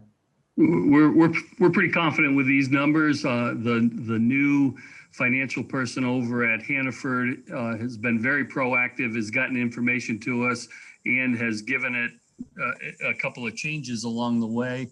This number is, we think it's as spot on as they can get it. We're not anticipating a change. Yeah, I was just curious because I'm Yeah, on, let's not bring that I'm on up. that board now, so I know they've updated the number a couple times, and I just wanted to check it. Yeah, we're good. What's the on behalf transfer by state? What's that mean? That's a money in, money out. We're being reimbursed that amount by the state to help cover some of this cost, but we have to track it as an expense because we're writing the check to Hannaford or a little bit to Essex and a little bit to Burlington. And those are the two pieces, and that's the way the state breaks it out, and we reflect that in that way here. And so there's a revenue that matches that on the revenue side of this. The 329 will be matched with a revenue of 329. Yes. So looking at athletics and co-curricular, so our proposal keeps that flat. Again, I think we can't really reliably look at FY20 actuals to make projections here because the spring season effectively didn't happen. So those expenses are going to be lower than what we might anticipate otherwise. Student support services. So now this is looking at school-based clinician services included in here. But we see that some different positions, attendance and social work, et cetera. And again, a lot of these have to do with changes in personnel, the health insurance premiums, anticipated need. That's really the story behind any of the changes that are here in these different categories. But I'm happy to try and answer any specific questions, and Susan's here to try and help as well.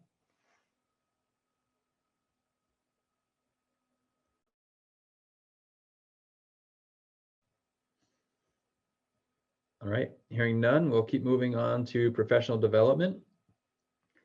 So this is in-service training and development, conference fees, teacher mentor stipends. It's also the salaries, benefits, travel, supplies, et cetera, for the math coaches, literacy coaches, SEL learning coaches. And a lot of what you see here are due to, again, some staffing changes. We did change some of the stipends. So we're seeing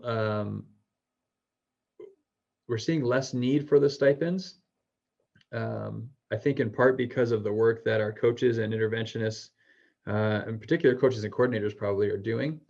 Katrina can speak more in depth to that, but that's what you're seeing reflected here.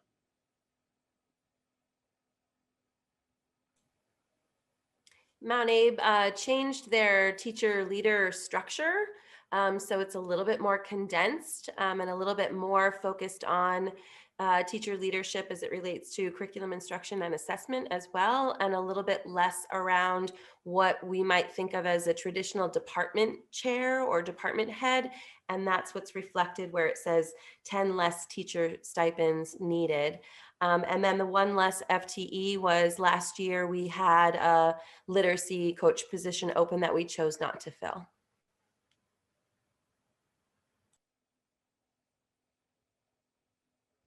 Nancy?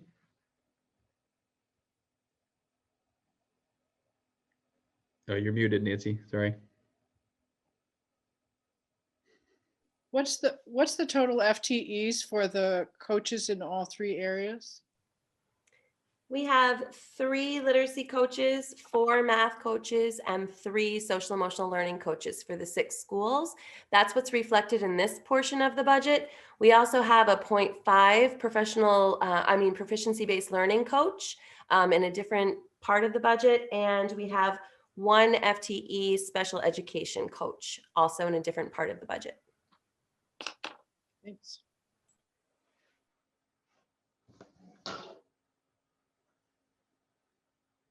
All right, next up is media services. So almost exclusively librarians here collectively across the district.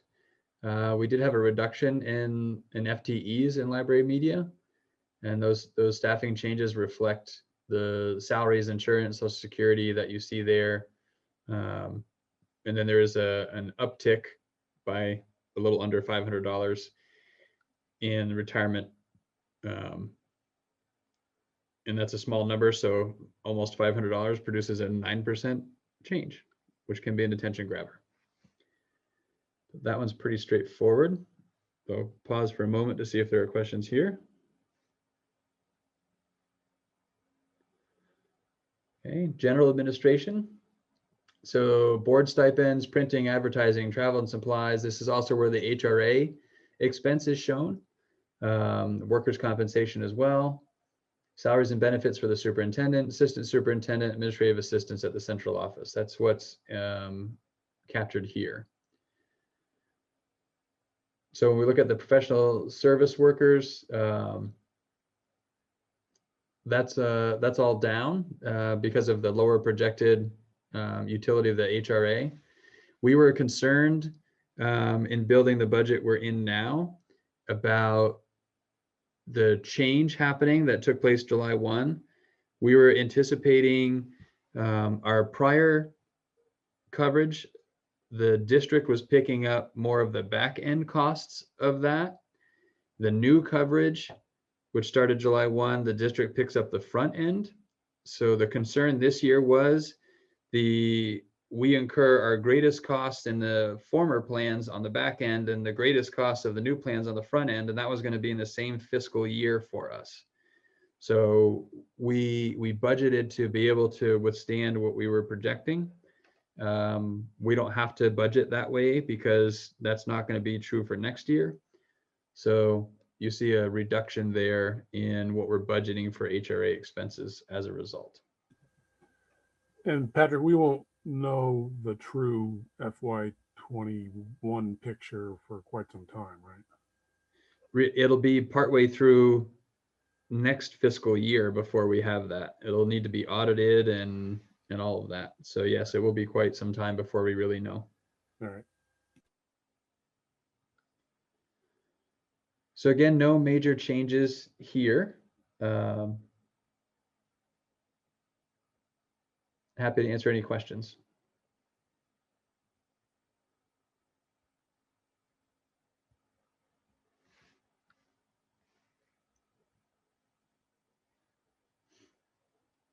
All right, now we're looking at school administration. So this is building level administrators, administrative assistants, non-capital equipment, postage and travel. And we see a decrease here in administrator salaries. That's a result of reducing one, actually I think it was a 0.8 or 0.9 FTE assistant principal position at Mount Abe. We had some staffing changes in the clerical realm, so that's what reflects those the decrease there. Again, we see the insurance change is pretty close to what was expected, and the Social Security and the retirement again are a result of some of those staffing changes.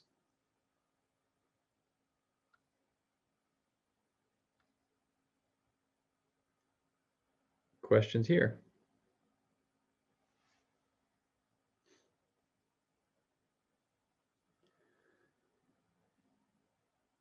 All right, other administration. So this is special education administration and the ELP. The ELP position was 79% grant funded in prior years, and now is fully funded in the locally in the current year. So there's a requirement, I believe, Katrina can speak to it more, from our 21C grant, which is really what helped get ELP off the ground, that we make efforts to make the programming more sustainable within our general fund. So some of what you see here reflects efforts to do that. And the change in the special ed administration is directly related to some unbudgeted FY21 Easy Track Medicaid software. And Floyd can speak a little bit more to that if there's a question around it.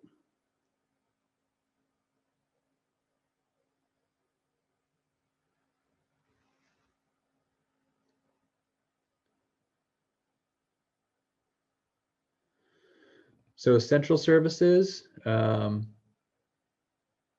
this is finance department, technology department. There's some long and short-term borrowing in here. And you'll notice there's a $25,000 amount that's sustained in this to continue with some software conversion work. Right now, we are among the later groups to be working on a conversion to e-finance, which is a new finance system. It has not gone well, I don't think, anywhere. We're not anticipating it going very well for us. Unfortunately, what I think some districts are needing to do, so moving to eFinance Plus is a requirement at the state level. And yet, I think from what I'm hearing, and Floyd can confirm, there are state level reports we have to generate that cannot be generated in eFinance Plus. So what I'm hearing other districts are doing, they're continuing to pay for their Infinite Vision software, which a lot of districts currently use, while also paying for the eFinance Plus software to be able to be compliant with the requests in the format in which we have to submit information to the state. So there's a capacity concern from a staffing perspective for the duplicate work. And of course, there's a cost perspective to having to operate two different softwares. And so that $25,000 is an attempt to account for what we might expect in that area. There's an additional audit issue. One of the consistent complaints with my cohorts is that they're not able to produce a bank reconciliation report out of eFinance that will pass an audit. So we're kind of stuck having to be able to hold a software that will pass a simple bank reconciliation audit. There's a little frustration in my voice. I apologize. Some other pieces of note here. So in the salaries line, you see a decrease in salaries despite an increase in an individual's salary. That reflects a reduction of 0.8 FTE accountant. We had an accountant leave, and we chose to fill that at 0.2. It was a 1.0 position. We filled it at 0.2. And so that's reflected there. And that has an impact again on insurance and Social Security and those other pieces as well. Happy to entertain any questions here.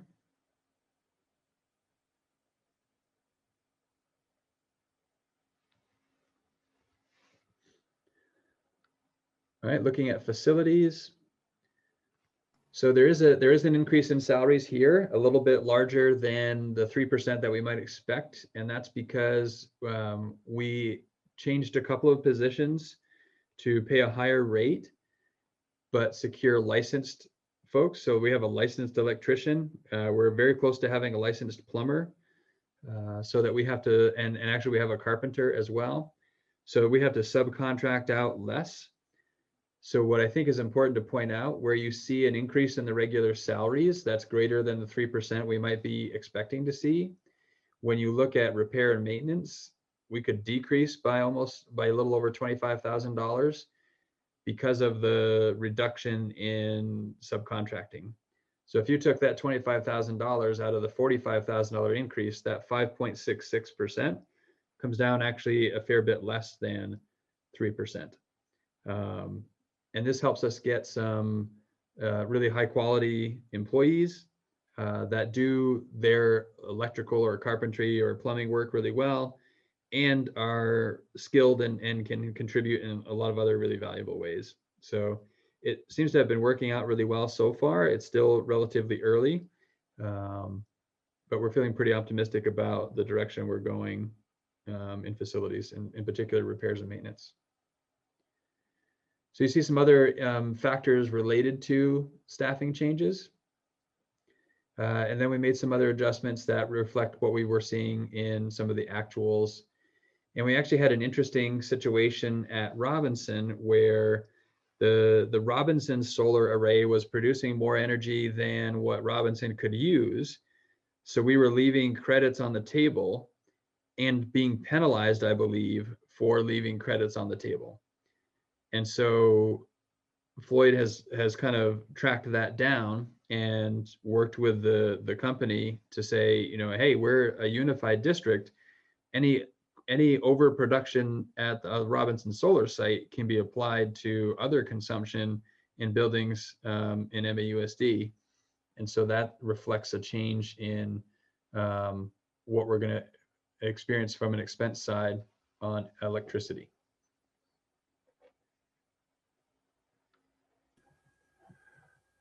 Patrick, under which of these categories is the lease for central office carried? Might look to Floyd for that. I think we would be past whichever one it's in. Would that be central services, Floyd? It would. I thought I saw it in last year's budget under building rental or something. Hold on.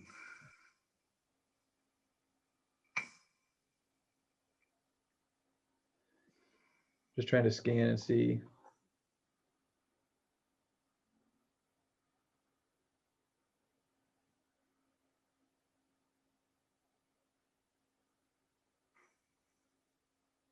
Give me a minute on that one, Steve. Yeah, no problem. We'll come back to that. Anything else on facilities before we move on?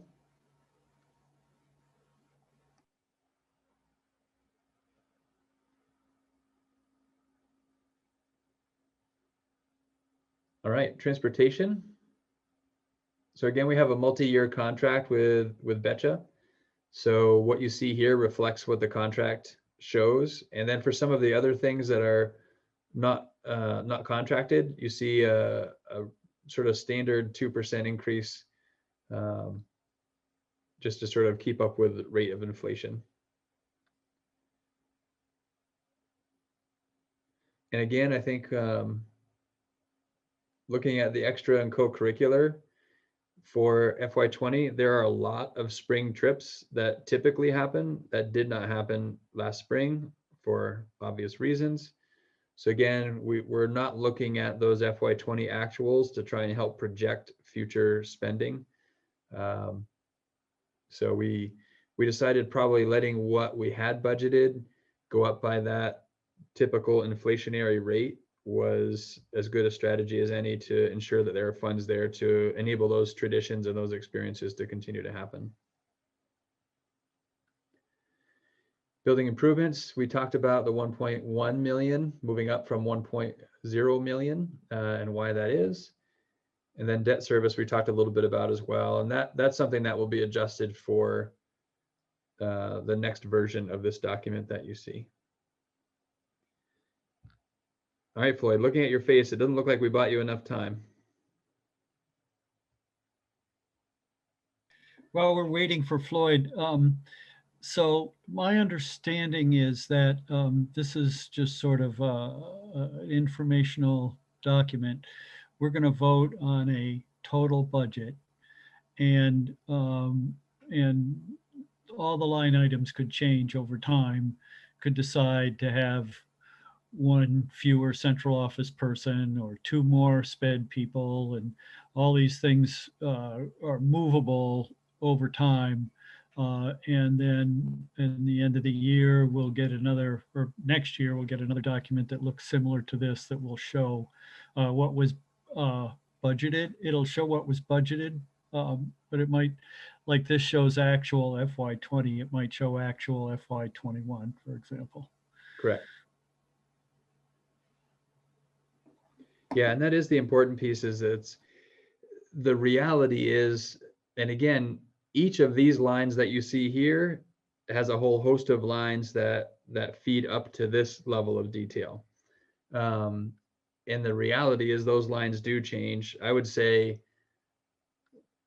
I would come close to saying nearly all of those lines end up being different at the end than they are when we're building this budget, because there are so many moving parts and we're so many months ahead of the budget we're building. So what we track very carefully are when we're overspending on one line, we move that money from a different line so that we're paying close attention to the bottom dollar, so that we're staying within the total dollars that were budgeted.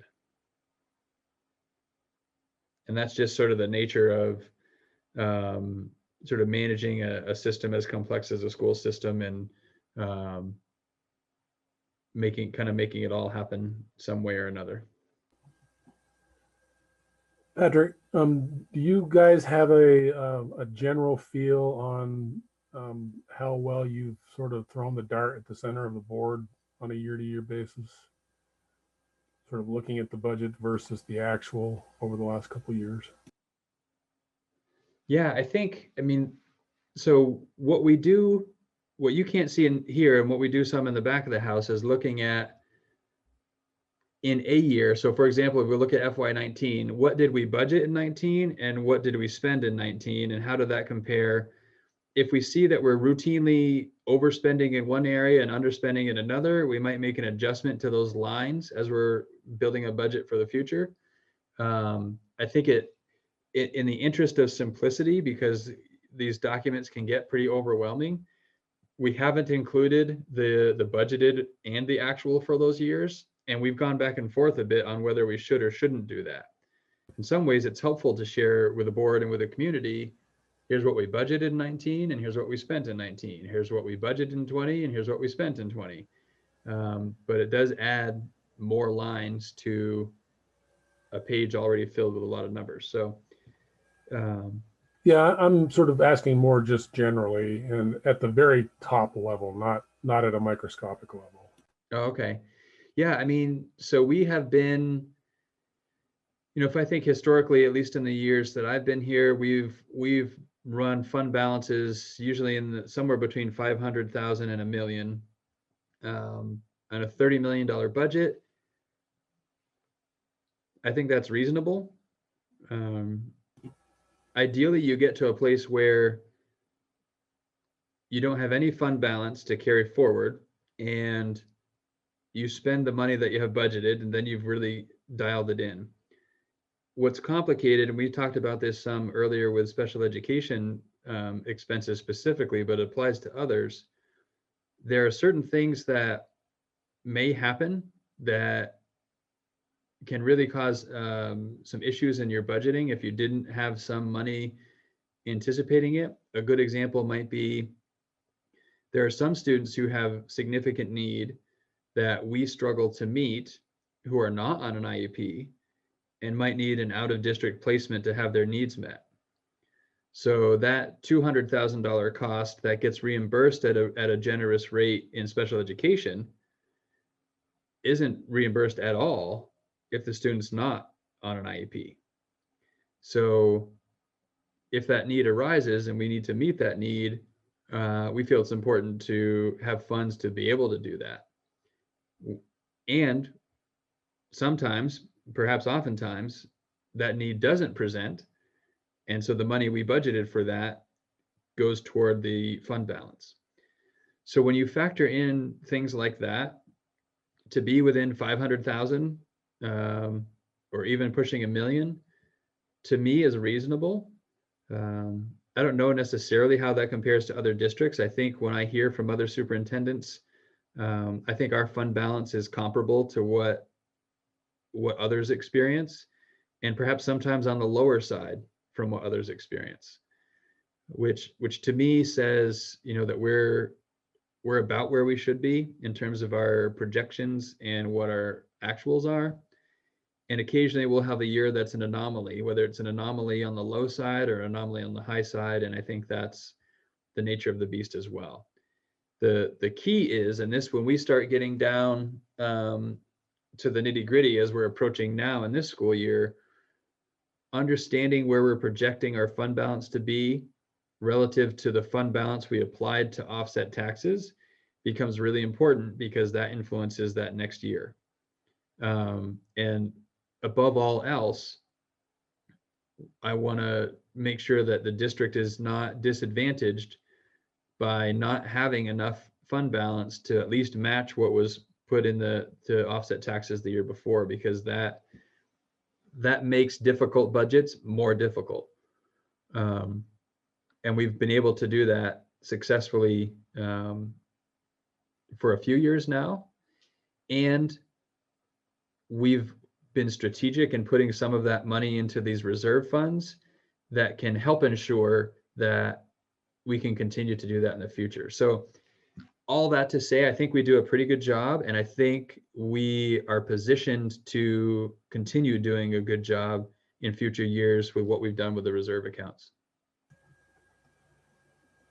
Thanks. I actually understood all that. I just thought all right, it would be good for you to, I thought it would be good for you to say that. How much of the fund balance did we use last year? 505.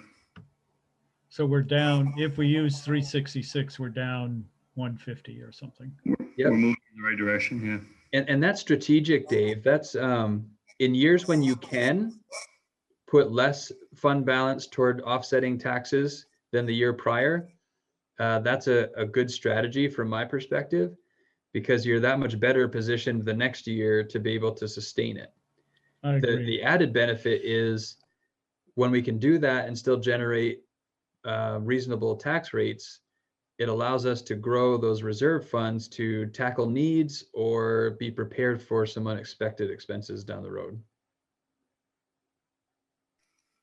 I think it's important to note that some of our fund balance is intentional in that once our year starts, we're putting a budget together today. You guys are working on approving that budget tonight, and it starts July 1st. And such a large part of it is staffing.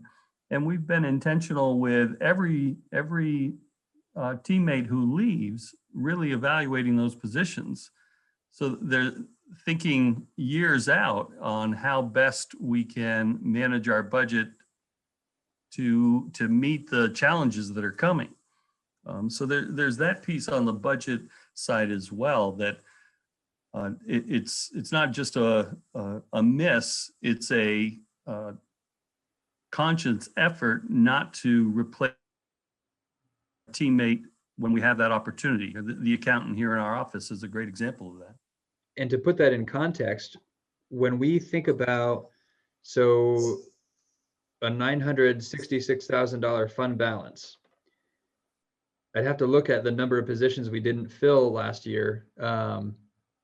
But when you take out the salaries for the positions we didn't fill, that 966,000 probably pretty quickly comes down to right at that $500,000 mark or under. That reflects the fund balance that we applied the prior year. So I think that's a good point, Floyd, and that only, I think, strengthens the fact that we're pretty tight, I think, in terms of expenditures and projected. And I see Liz's hand and then Nancy, I think. And if there are others, I can't see you, so sorry. Can I just answer Steve's question? Yes. It's under facilities, under rental of equipment is where we capture the central office building rental. So in this line, okay. Yes. So it's part of the 133,777 that is budgeted. That's correct. And how much is it, Floyd? Do you have that in front of you?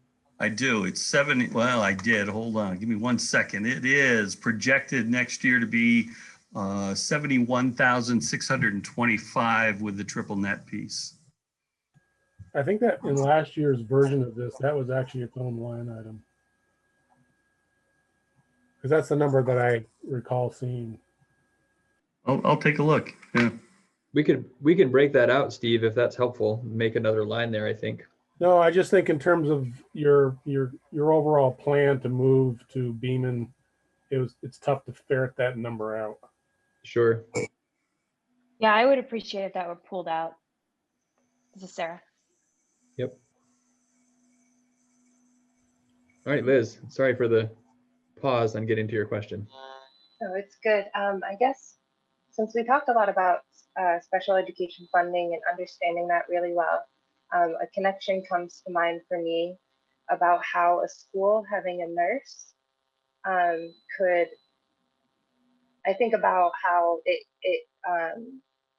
when you're looking at positions and considering all of those things so closely and what we need and don't need, how a nurse might mitigate some special educate, like I guess put a school in a better position to take incoming and outgoing students with needs, and how that costs relative to some of these others, much in the way of tuitioning out and all the money goes to the other school versus being in your own school.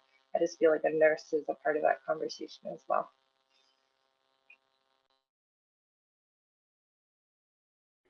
Yeah, I don't disagree. I think a nurse plays a key role. And when I think about when the nurse isn't present and the student has need, someone's filling that role. We have nurse delegates, oftentimes a building principal or the admin assistant is who fills that need. So I completely agree with the importance of nurses. And then it gets tricky because if FTEs are somewhat fixed, if we add FTEs to nurses, those FTEs come from somewhere else, and then we play the trade-off game, and it becomes really hard to know what's the right decision. Thank you. Yeah. Nancy? I wonder if you can just go back to the revenue page for a bit.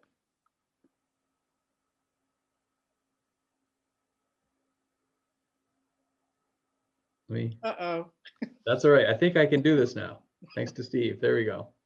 And is there an expansion of that as well?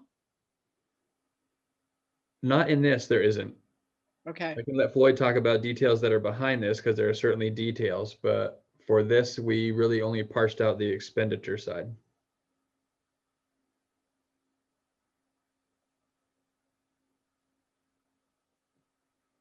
Did you have a specific question, Nancy, that we can try to answer?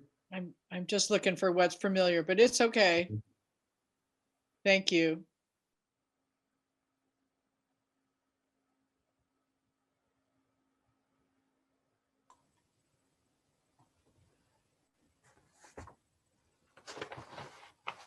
All right, unless there are other questions, that is what we have to share tonight around the budget.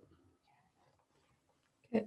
So board members are going to have the time, they received this document today, and they will have time to look at it over the weekend and prepare for a deeper discussion at our regular meeting on Tuesday, where we have to make the decision to adopt it and prepare the warning on Tuesday.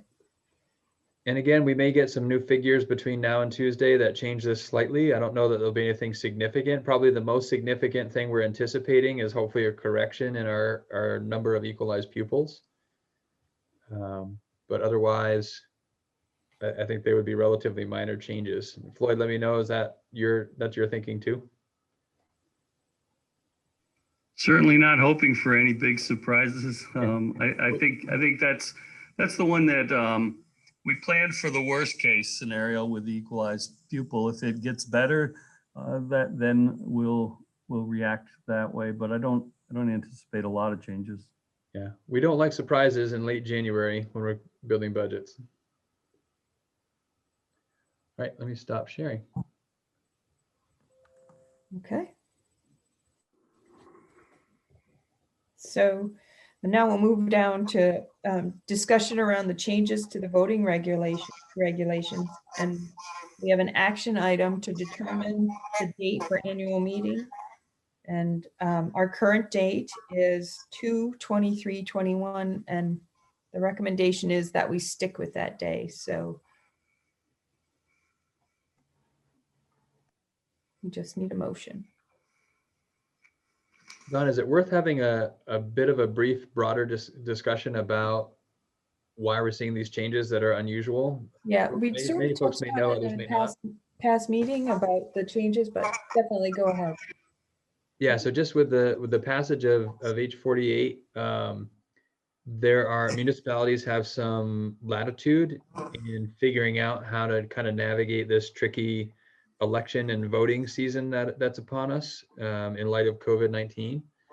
So the actions you see here are necessary. Like it's necessary for the board to make decisions now so that we know what direction we're working toward regarding the way in which we vote. So some of the options are municipalities can choose to move their annual meeting. You can choose to move the vote when the vote by Australian ballots would happen. You can choose to, instead of voting from the floor on certain articles, you can move those articles to Australian ballot. We have options to determine using a tabulator or not. Do we mail the ballots to everyone or not mail the ballots to everyone? So there are a series of decisions that this municipality has to decide on so that we know what direction we're going in. And that's what this is, an attempt to kind of help walk the board through those series of decisions that then get Jennifer and I going in a particular direction to prepare for the budget vote. We're going to also, assuming this goes forward, there's a recommendation to put money into the capital reserve. So that requires an article, etc. So in the packet that I shared with you tonight also was a draft warning, a draft ballot, and a draft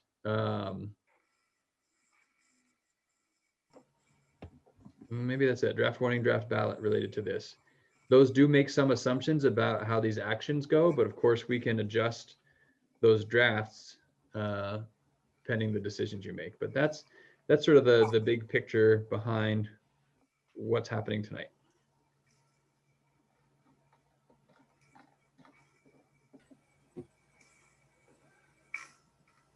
I'm hearing a little bit of like fuzz echo. I'm wondering. That's Floyd again. Floyd, yeah, can you mute? Okay, thank you. I think every time you hit your space bar, Floyd, it flips it off again.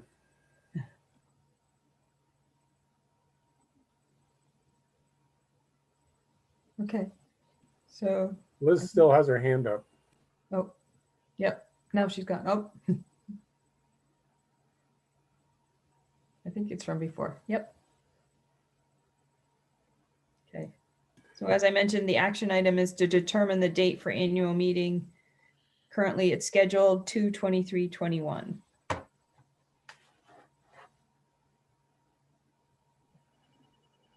I make a motion to keep the annual meeting date for February 23rd, 21. I second that, Sarah McLean. Okay. Any further discussion?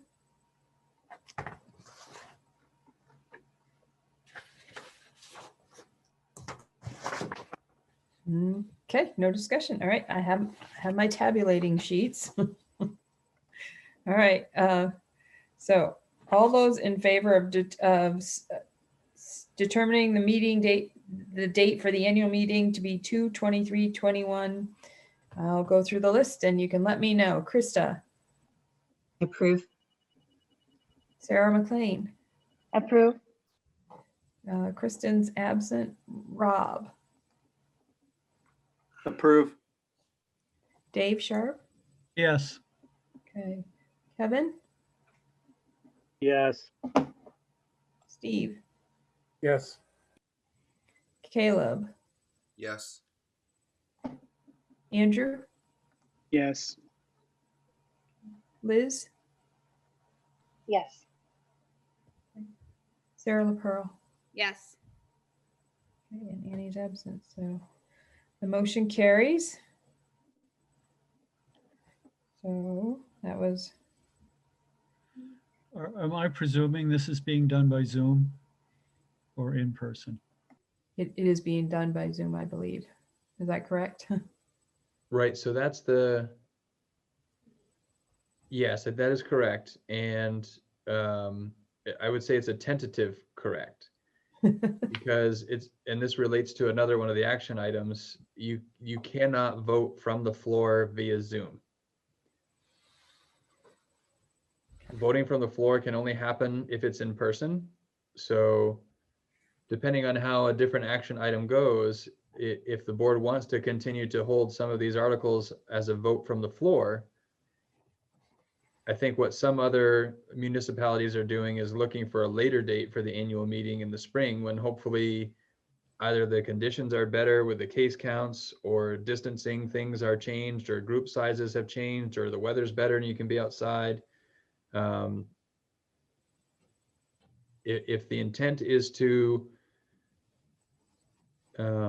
move all of the current articles that have historically been a floor vote to an Australian ballot, I think keeping the date the same is a good way to go. And then it can be by Zoom because it becomes primarily an informational meeting.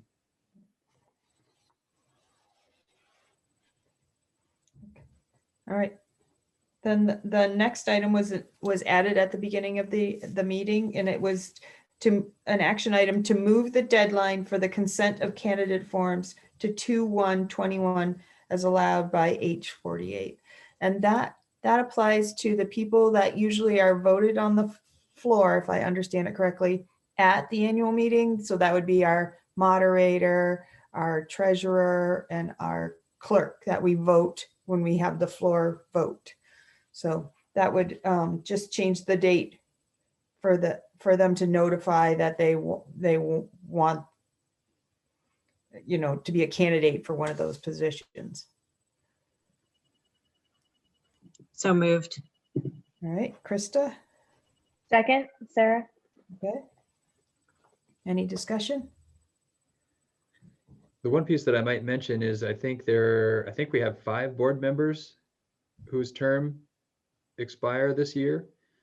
So I believe this same approach applies. So you no longer need to get a petition with signatures. This consent of candidate form, I think, is the only thing you need. The decision you're making tonight does not impact school board seats. That's through the town. So each town select board, I think, has to decide if they're going to change this deadline or not. So you'll want to pay attention if you plan on running for your seat, if it's up, to what your town's deadline is, and then get these consent forms and fill them out. Jennifer can help connect you to the consent form if you need someone to help you kind of navigate that. But just wanted to clarify that this is specifically for the positions that Don referenced: clerk, treasurer, and moderator. Okay. All right, you ready to vote? Krista? I approve. Okay. Sarah McLean? Approve.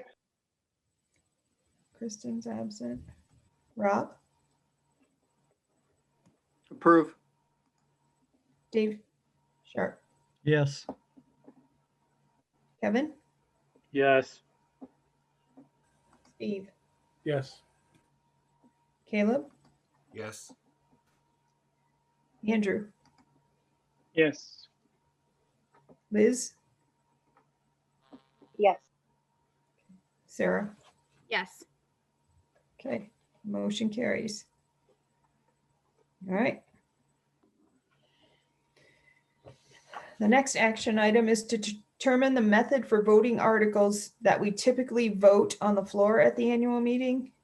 The option is to move all those to our Australian ballot. I'll make the motion. All right, Steve. Is there a second? A second. Krista. Any discussion? And I can just offer clarity as you're contemplating which way to vote on this. It has to be kind of all or nothing. If you decide that you can't pick and choose which articles that have historically been voted from the floor to move those to Australian ballot. Either all of the ones we've historically voted from the floor stay voted from the floor, or they all as a slate get voted from by Australian ballot. Looks like Sarah LaPearl has her hand up. Is this an Australian ballot that takes place on town meeting day or on the 20 whatever we just said? It would be on town meeting day. So it would be the same. So our budget, putting money in the capital reserve fund, and these other articles would be on the same ballot. So like what we pay the treasurer and what we pay the everybody. Okay. And so if you look at the draft the draft ballot that I shared, or the sample ballot, historically what has happened is there's someone nominates someone and you go through that voting process, but then in determining the salaries, someone makes a motion a particular dollar amount. Oftentimes it starts with whatever they were getting before, or someone might think they need a raise, or someone might think they're getting too paid or overpaid. That back and forth kind of projecting of what the salary should be obviously can't happen through Australian ballot. So the approach that we're thinking currently makes the most sense is to put it on there as a discrete yes or no. Do you support the moderator getting $50? Because that's what they got last year. So we just use the same salary that was determined at the last annual meeting to say yes or no to on the Australian ballot.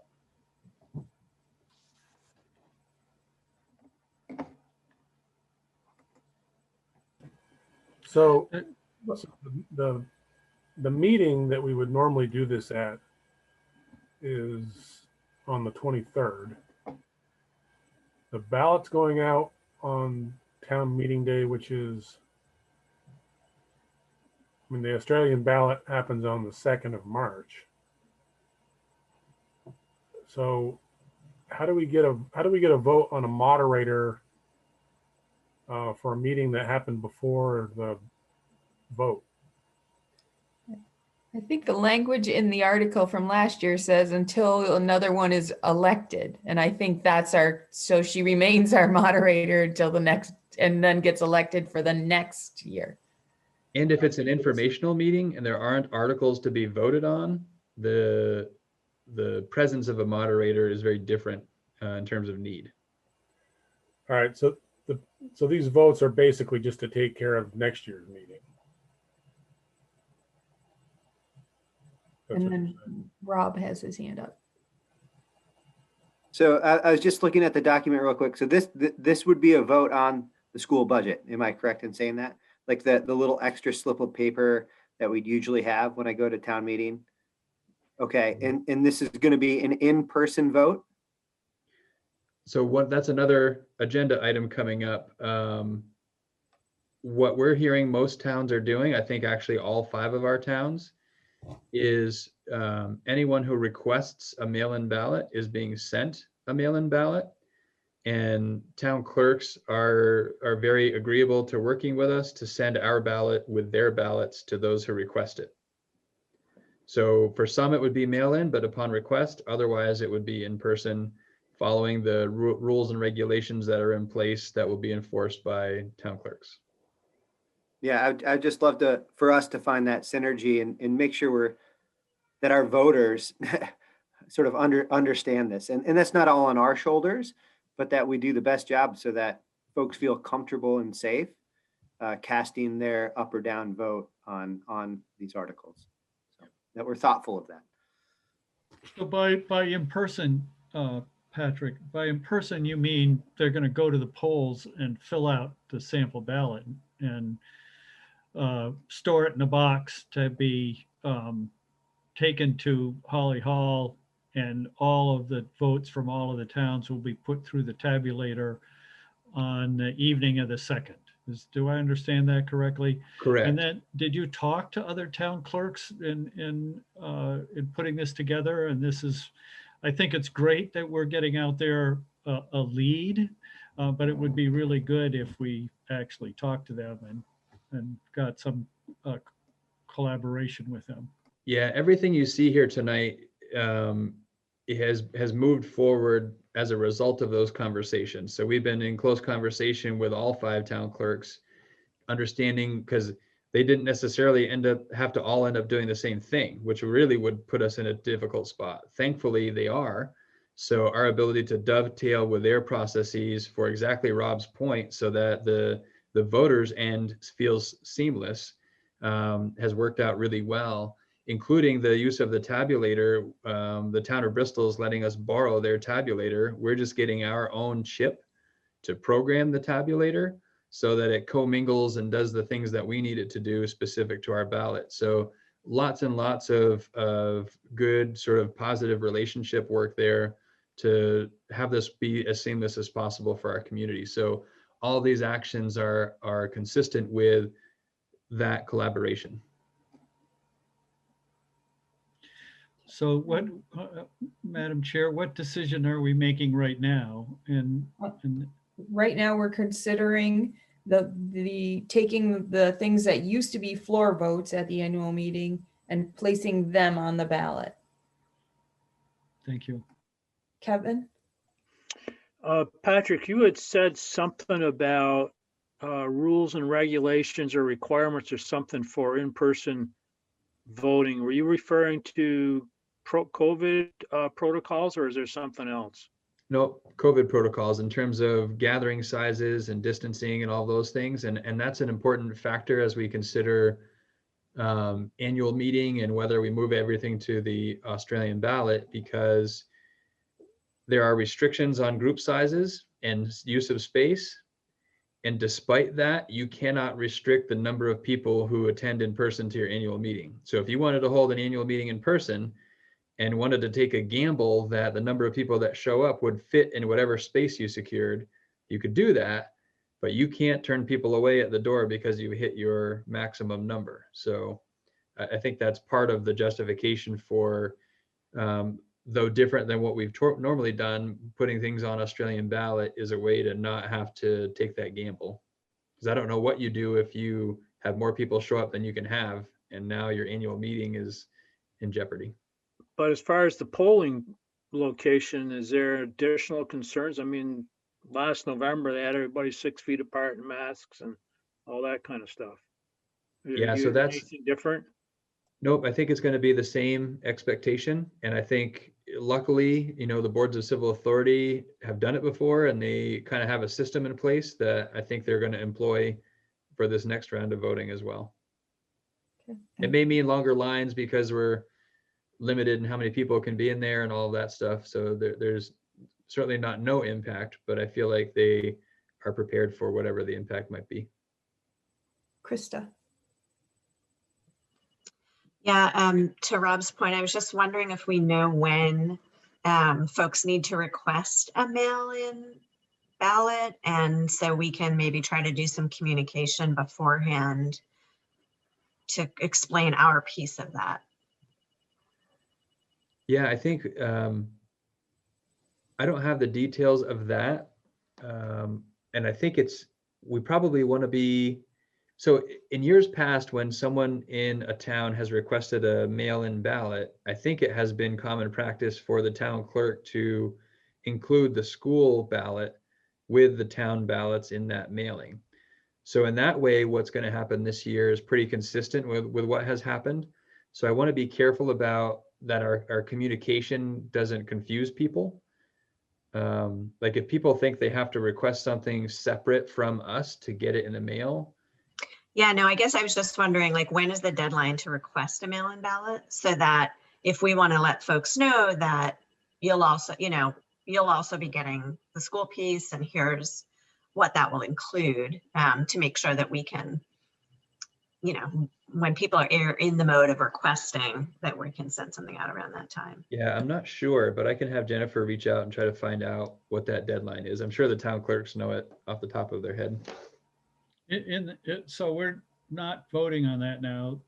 That's a separate discussion, I presume, because I would like to have a discussion around mailing the ballot to everybody. That is another action item. That is another action item later. Okay. Does anybody need to see the sample ballot? I mean, I was able to find it and look it over, but has everybody been able to see it?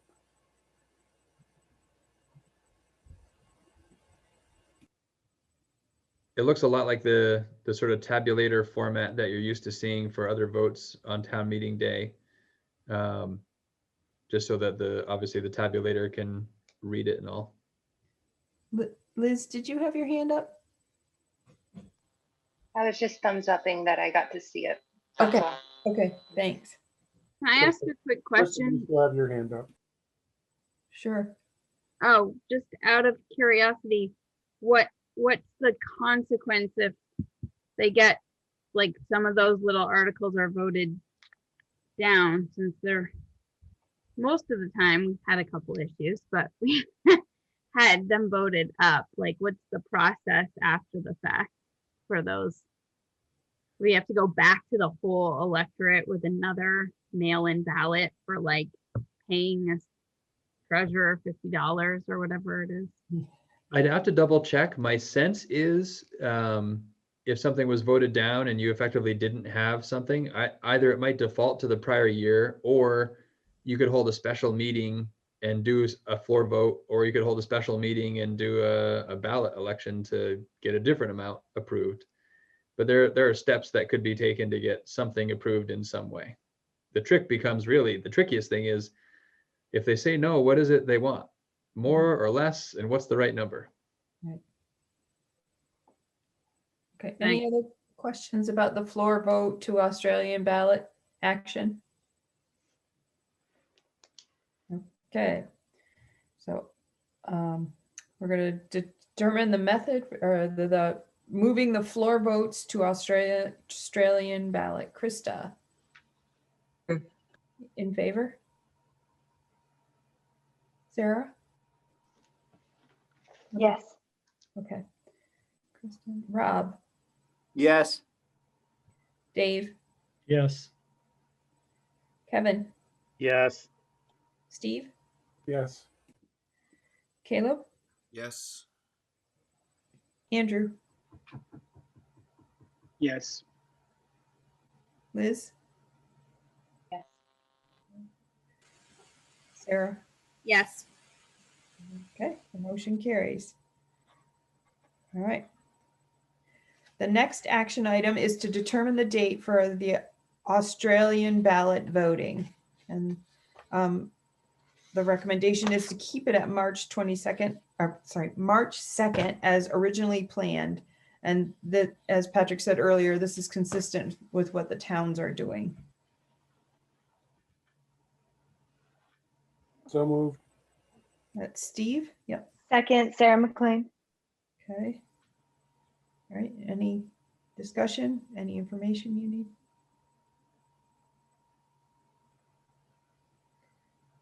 Okay. Krista, in the matter of the setting the date for the Australian ballot voting to March 2nd, how do you vote? Approve. Okay. Sarah McLean? Approve. Rob? Yes.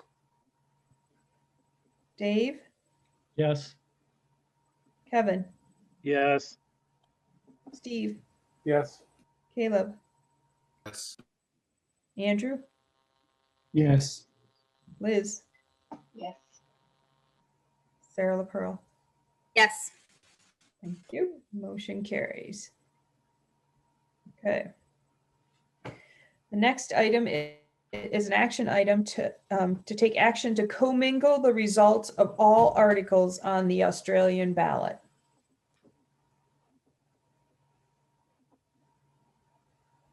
I'm a little curious why we need to have a motion for that.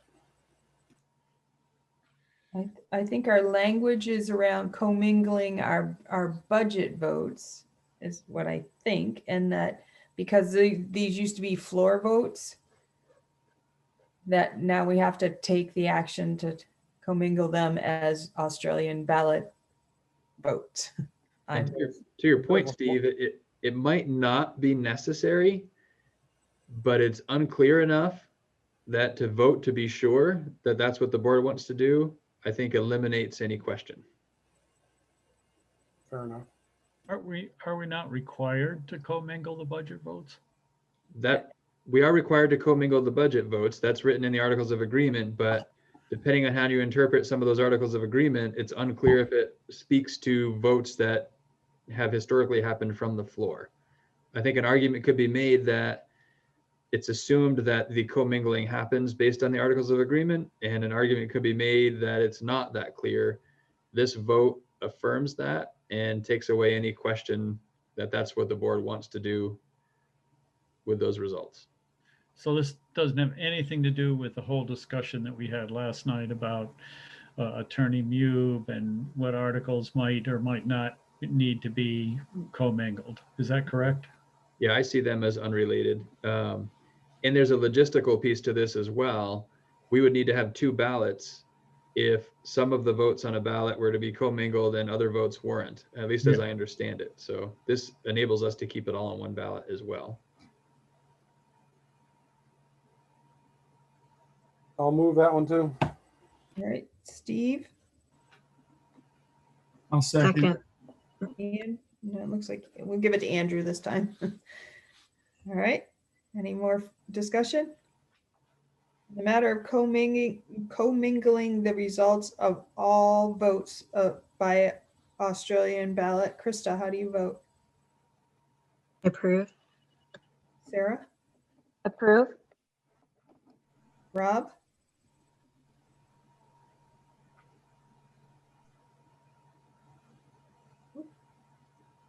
Sorry about that. I'm just going to abstain from this one. Okay. Dave? Yes. Kevin? Yes. Steve? Yeah. Caleb? Yes. Andrew? Yes. Liz? And then Sarah LaPearl. Yes. Okay, so that one passed. Okay, the next item is to authorize the use of a voting tabulator. So moved. All right, Second. Krista and Caleb. Any discussion or questions? So essentially the alternative is someone has to count them by hand. Right, which The alternative is multiple someone's probably have to count them by hand, and that's what we're trying to avoid. And the alternative is multiple someone's have to this is commingling in paper copy, right? Like they're in a pile and you're mashing them up and then counting them out. So this is an attempt to be more efficient with time, but also require less people in close contact and handling papers and all those sorts of things. And depending on how it goes, this may be something we want to continue to do in the future, but for now, it's at least from a safety perspective.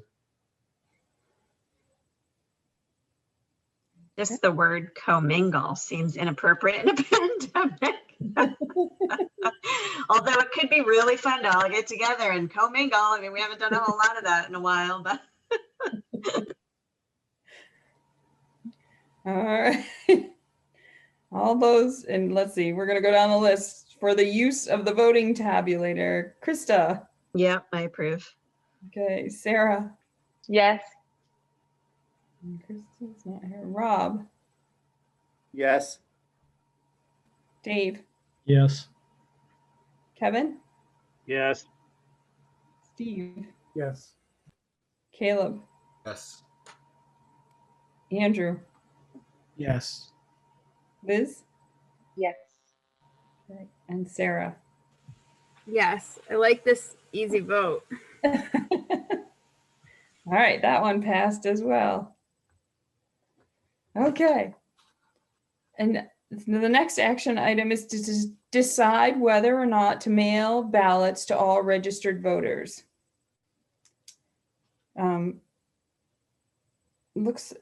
The recommendation was to mail ballots to those who request it, and this is consistent with what the 5 towns are doing. And the towns are, as Patrick said earlier, the town clerks have said they are willing to mail our ballots with the town ballots upon request.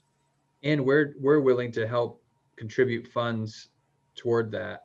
Just knowing there's potential for added costs to put another piece of paper in the mail or things like that. So we'll work with towns in any way that we need to help that happen, but they're very accommodating in doing so. Don, I move. Go ahead. Yeah, great. I move that we mail ballots to all registered voters and that we invite the towns to join us in that. Okay, Dave has a motion to mail ballots to all voters. I second that. Discussion? So the original idea was to allow the town clerks to do kind of pretty much what they've always done, which is include those other little slips of paper with the regular ballot, if I'm not mistaken. And when people request a ballot, nothing really changes from what they've experienced in the past. They'll get a bigger piece of paper, because it's a ballot sized piece of paper instead of the little tiny ones. But their normal process of requesting a ballot from the town clerk will result in them getting a school ballot as well, without any extra education or waving a flyer or anything else. If we switch gears and say we want to mail ballots to everyone, that means we have to execute it, because the town clerks aren't set up for that, right? Right now we're piggybacking on top of the town clerk's normal process. And if we decide to go it alone, we're going it alone. Yes, I think that's a fair statement. So to continue on that a little bit, I mean, I'm not so concerned about mailing out a gazillion ballots, but how do they return? They would have to return back to the town clerk and the special little envelope and all that kind of stuff. Yeah, I believe, I'd have to double check, but I believe they would have to go back to the town clerk, because the process is the town clerks collect all of the ballots in whatever the way they're going to be collected. The town clerk or a representative of the Board of Civil Authority for that town brings those votes to the meeting place, which this time is going to be at Holly Hall as opposed to the central office here. And then a representative of the Board of Civil Authority has to be present, I think, while those are being, in the case of a tabulator, they're present while those go into the tabulator. And then the voter will be getting a ballot for the school automatically. And they will also have to make the decision to go to the polls or ask the town for a second ballot for the Correct. town The business. vote on the town vote. Yep. Sarah and Krista have their hand up. So Sarah? Yeah, I mean, it would be my recommendation to collaborate with town clerks and just, be in concert with what their recommendations are, given these are, for the most part, pretty small communities, and town clerks seem to have a pulse of the community and can reach out to members in their community that, may not reach out to them first to request mail-in ballots. I think it'd be confusing to like, am I going to get a mail-in for the school, but then I'm showing up for the town clerk for everything else? I think that'd be more confusing. Okay. And Krista? Yeah, I wanted to second Dave's motion because I wanted us to talk through it a little bit, because conceptually, I really like the idea of making it as easy as possible for all of our community members to vote. But just thinking about the logistics, I think it's good for us to talk through it. Just even seeing the logistics for getting the survey out, it is a huge lift, and probably would be a big lift for town clerks as well. I think that if they were all on board to do it, we could do it together. It would be great. If it's not happening that way this year, maybe it's something we could strive for in future years, because I think our voter participation is pretty low, but it might be too onerous to do that right now. And Dave, and then Sarah LaPearl. So my understanding is that this would work very similarly to the way the presidential election worked. Everybody got a ballot, and they had to return that to their own town clerk to vote. They would do that in the same way. I believe that the Secretary of State's office is ready and willing to help communities and supply money for mailing these ballots. And I don't think this would be a particularly good idea if a town didn't want to participate. Then that's why I put in my motion that we would invite all the towns to join us. I would encourage us to have a positive vote tonight. And then if it turned out one or more towns was not willing to participate and the Secretary of State's office was not willing to provide sufficient help, that we would revisit this and revert to having people have to request their absentee ballot from their town clerk. Sarah LaPearl, and then Rob. As someone who tried to vote like in person, and we'd gotten them, the two people in our house both messed it up in different ways, and I honor the whole mailing thing, but I would have preferred if I had actually requested it and then gotten it and done it that way myself, and I had a little bit more control over it than having them all sent to me. I had 2 ballots sent to me. It was confusing. So I would prefer if we kept it as simple as possible and went with the town board. Rob. Yeah, I agree with Sarah McLean. I mean, let's see if we can find synergy. But I'm also in full support. I think, look, in November, I mean, I hope everyone's vaccinated and everyone could go to the polls and feel safe to go to the polls to give an up or down vote on whatever proposal we put forth as a school board. And I think this idea of sending it out to all the folks in our towns, which I'd hope we'd want to have everyone vote come whatever proposal we put forth in November, this is a great trial run for us. So if we have to go it alone, we have to go it alone. If we can find synergy with town clerks, we can find synergy with town clerks, I think, which would be awesome. But I mean, I'm all for mailing ballots. And if folks don't want to mail it back, then they can go to the polls on March 2nd and they can vote in person. That's what November was like. The COVID numbers are worse than November. I get so frustrated when people don't even acknowledge that. And we were just sort of plowing through and, going forth in life as it is. And let's just acknowledge where we are at with the demographics we have in this district. And so I'd hate to have to go it alone, but I think we really should mail the ballots to all the voters and give them that option at least. Kevin Hansen. Dave, would you consider modifying your motion a little bit, make it a little bit more clear that we would encourage the towns to mail 100%, and if they don't, we would align with whatever their decision is?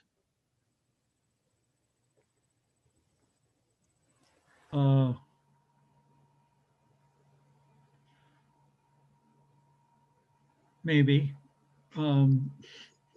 Well, I'm unclear what you're proposing. Why don't you move to amend my motion and we'll see what people say. Kevin, can I jump in for a second? Sure. I'm wondering if we can reverse the motion.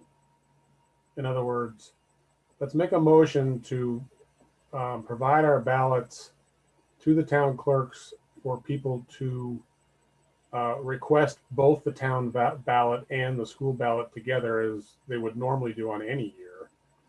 And we would also embark on at the same time, we would embark on a mission to talk to all the town clerks and see if we can get them all on board with mailing everybody a ballot. And if that happens, then we mail everybody a ballot. But we have the motion taken care of tonight to do it in the sort of the fallback position first. And we stress in the motion that we want to work towards doing the other thing and do that if it's possible. Because I agree, I think everybody should be mailed a ballot. I think that worked great. I don't think people should have a split between just getting one automatically and then having to remember that if they still want to mail in ballot for the town thing, they have to do a separate thing of requesting it. So if we do the fallback position, which is what I think the original idea was, to follow the normal protocol and let people request them, but mail it to everybody if we can get all the town clerks on board. So board members, typically we keep this to a board discussion, but we do have a select board member who would like to weigh in. Do you any of you have a problem with hearing from a select board member at this point? No. Paul. Thank you. So I'm on the select board in Lincoln, and we decided, I think it was at the last meeting, that we would vote everything by Australian ballot. and that we would not send out ballots to everybody, but we would revert back to the way that we normally do it, which is people have to request a ballot. I'm not sure how you handle ensuring you know who is a legal voter or not. Those voting lists change a little bit because people move in or they move out of town. And I think there is a 30-day requirement that you notify voters 30 days in advance of the vote as to how you're going to handle this. I'm not sure about that, but I know that there is a time frame because people who vote early can start pretty early. So I just offer that as a piece of information as to how Lincoln has decided to go. I don't know how other towns are handling it. And one related piece of information to go with that is, as a municipality of our own, it has to all be the same way. So if one town's sending them to all of their electorate and another town's only doing it by request, that's not an option for us. For us, all 5 towns are either by request or all 5 towns are mailing to everyone. So just important to weigh that as we talk about working with towns. Again, my understanding is that all 5 towns are doing it just as Paul described.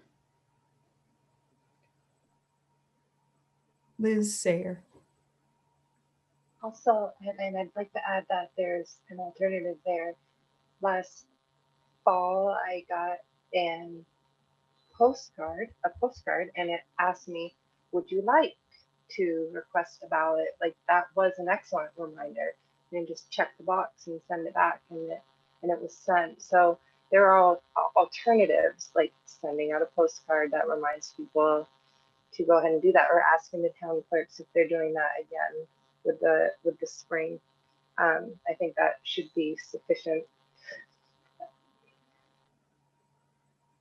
Dave?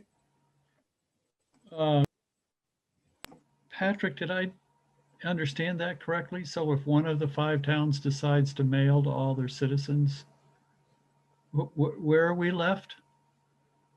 We have to do it the same for all 5 towns, one way or the other, regardless of what a town is doing. So in that case, we'd have to mail to all our people anyway? Or do it upon request. I mean, both options still exist. The logistics of making either one happen can be different if towns do different things. But again, my understanding is we know what towns are doing, and that is by request.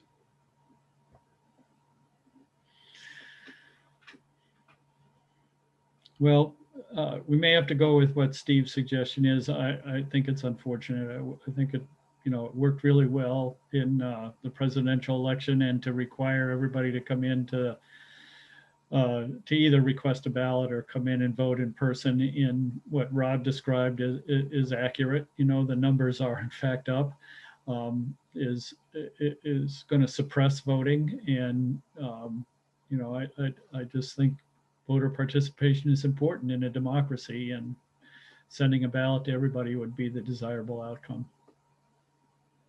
And I guess for what it's worth, another just piece of information, and Krista, you may have a beat on this too, but I believe it's true that when we mail to the entire electorate between printing and postage, it's in the $5,000 to $7,000 range. Yeah, but I think the Secretary of State will pay for that. And they might even do the mailing. There are funds to pay for that. Yes, that's a good point, Dave. Okay, so we still have that motion though on the floor. So we're going to have to either decide to vote it or it's got to be withdrawn. But that's where we are right now. Okay. You're talking about Dave's motion? Yes. That I seconded. Yes. Okay. So I guess there aren't any more questions. We'll vote on the motion that's currently on the table. Dave's motion was to mail the ballots to all voters and invite the towns to join us in that practice. So Krista, in favor, opposed, or abstaining? I'm opposed, although I'd like us to see it. I wish we could do it, but I understand it doesn't make sense now. So I'm opposed. Okay, Sarah McLean. Opposed? Okay. Rob, I'm in favor of Dave's motion. Dave, Yes. okay. Kevin, Regrettably, no. okay. Steve, Yeah, same here. It's a good idea, but I'm opposed to it at the moment. and Caleb, No. okay. Andrew, No. and Liz. No. Okay. No. Oh, and Sarah, okay. 8-2 opposed, so that motion does not carry. Okay. We still have an action though we have to take care of, so. So I guess I'll move that we include the ballot with the town's ballot and let the town clerks mail them out on request.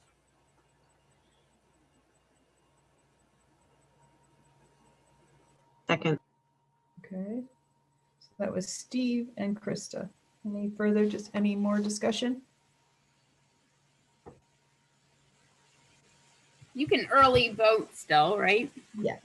Once everything is properly warned in the time frame, then the ballots usually get printed pretty quickly and then sent out.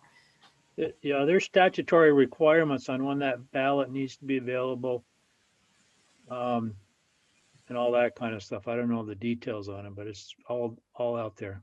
I do know they mail overseas ballots, take like a little over a month. So I know there is at least that 30-day window. I think the statute is at least 20 days before the vote, the ballot has to be ready. Okay. Patrick, I thought maybe it was even in the information you sent that we often do that flyer that goes out. Yep. So would we definitely be doing that? And if so, could we insert something in that education piece that goes along with this process that we're doing this year? Yeah, I think that's why I wanted to include the draft of that flyer tonight so people could see it. And depending on how tonight went, we can be thinking about what, if anything, we might want to add to that or change. Because we have there are going to be some new articles on the Australian ballot now we may want to speak to.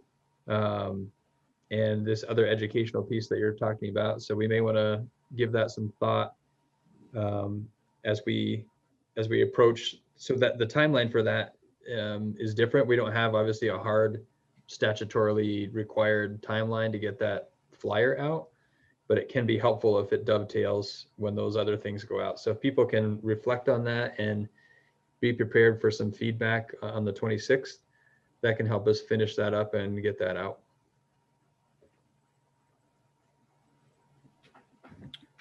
Is that flyer subject to board approval? That's what we'll be looking at on next Tuesday at our meeting, so.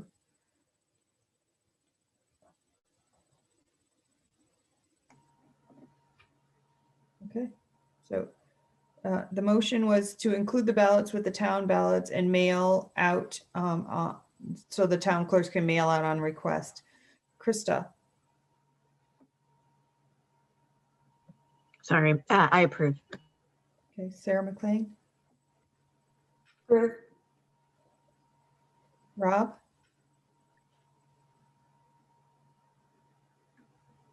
No. Dave,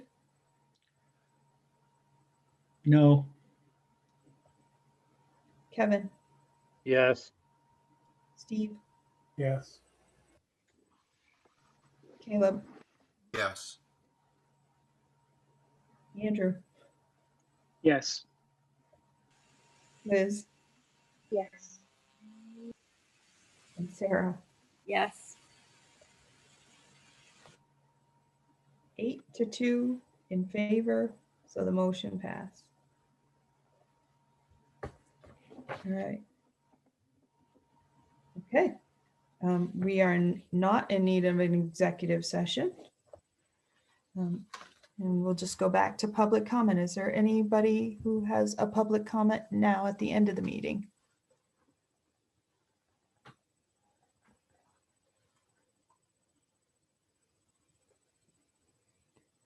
Paul?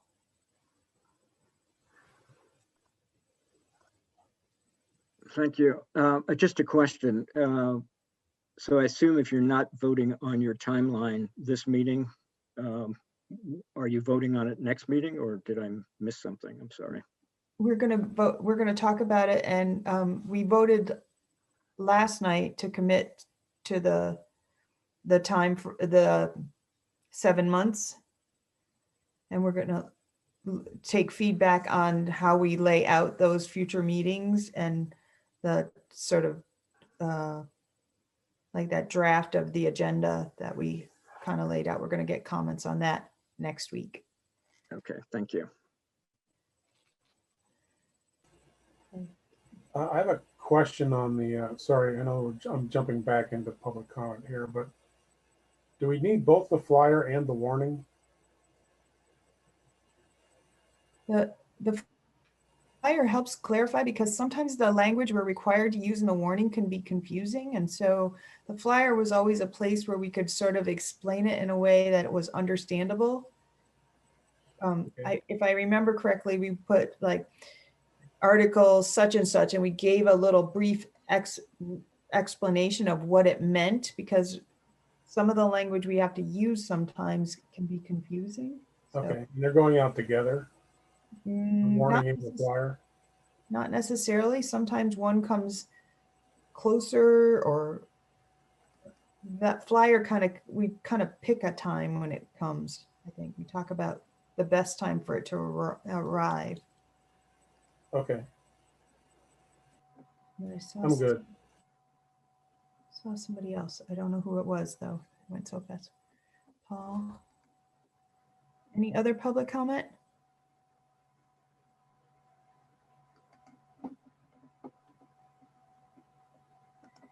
Okay. So last night at the meeting, when we got to the meeting evaluation, I talked about doing it with tonight's, and I'm wondering if maybe it would be more valuable if we could get a paper copy of it and complete it individually for each meeting, and then have that, because that might be useful as we're planning more in the future, to have everybody do it individually. I mean, I was just thinking about that today, and I'm not saying we have to. I'm just wondering if that might be valuable or worthwhile, since we had these two different kinds of meetings so close together. When you say paper, do you mean like we would just each individually fill it out electronically and send it to you? Yeah. I mean, or we can just do it like we, just do it for tonight. I don't know. I just thought there's probably pieces of each meeting that had plus and minuses. And if you want to share something on the first meeting, that would give you the opportunity to do it, because we didn't do it last night. Kevin? Would we still tabulate that or collect it in like SurveyMonkey or something? If I'm not sure about that piece, I guess. Because at the end of the game, right, it's really handy to have it SurveyMonkey spit out. Okay. Said, Yep, you're right about that part. Rob, did you have your hand up? Yeah, I've really never met formally in person with this board. How did you do it before COVID? We just filled it out at the meeting, but last night's meeting went so long that was just kind of like, okay, I didn't want it to be one more thing we were hanging on for. And this one's following in its footsteps. So I guess if we can get it up, we can just do it like we always do as a group. And then if we're going to mention something specific about last night, let's just note it in our comments so that when we're months down the road, we remember we did 2 meetings at 1 evaluation. Does somebody have it up? I've got it up, Don. Oh, okay. So think about 2 meetings and in your comments, and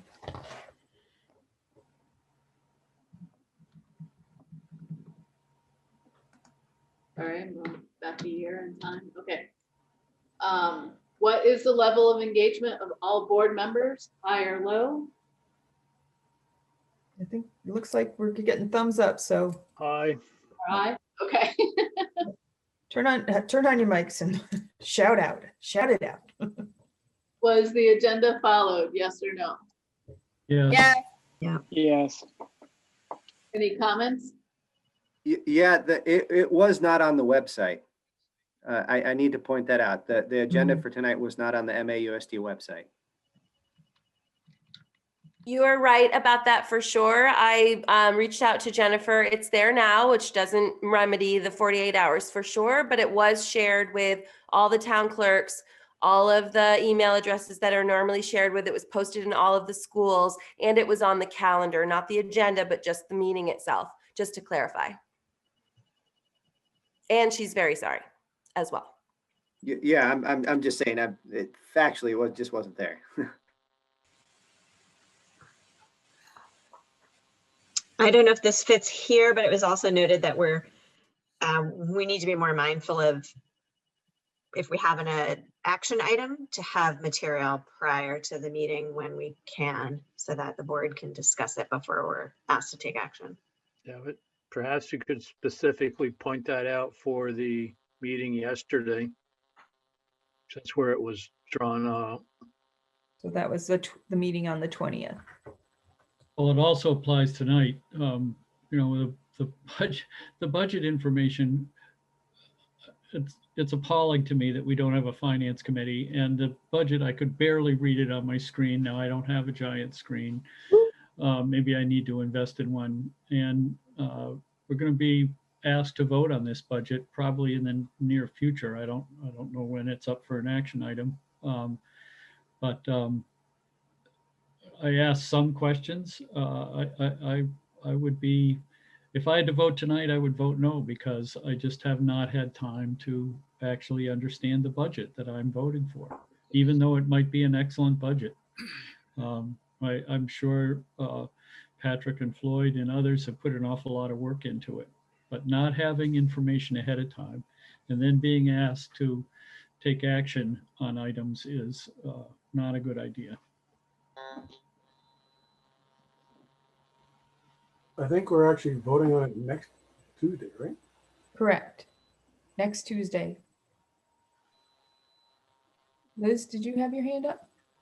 Well, yeah, I guess, and a part of me, I just am recalling that also have had the transparency talk before, where sometimes everybody in the community getting access to the same information at the same time, and then we all have till next week to think about it and get feedback. But that's another perspective on that. Okay, thank you. All right. Chris. Patrick, I'm assuming you're going to throw this presentation and the detailed version of it up on the website as well. Right. Like I said at the beginning of the meeting, board members will have this weekend to go through it and look and take a deeper dive on Tuesday. And then the community can watch that meeting and see us going through it again. And then the community has their time at the annual meeting to take a deeper dive in it. And we will have had more time to understand it and get more questions answered. Rob. Yeah, I just wonder, I mean, it seems like this has been my experience since I've been a board member, whether it was last night, you know, the meeting in December, the meeting in November. And I wonder if it's worth us contemplating the fact that if there's going to be information shared and we're going to make action on that information in the meeting, that there should be some time gap between that. I think it's just really not smart on our part to try to digest information in a meeting and then make action on it. And whether or not it's the same amount of time that when a board member requests, you know, adding an action item to the agenda, let's be strategic as a board. Let's set ourselves up to succeed, not be reactionary, but be proactive. And so I would love to have a conversation of what that might look like.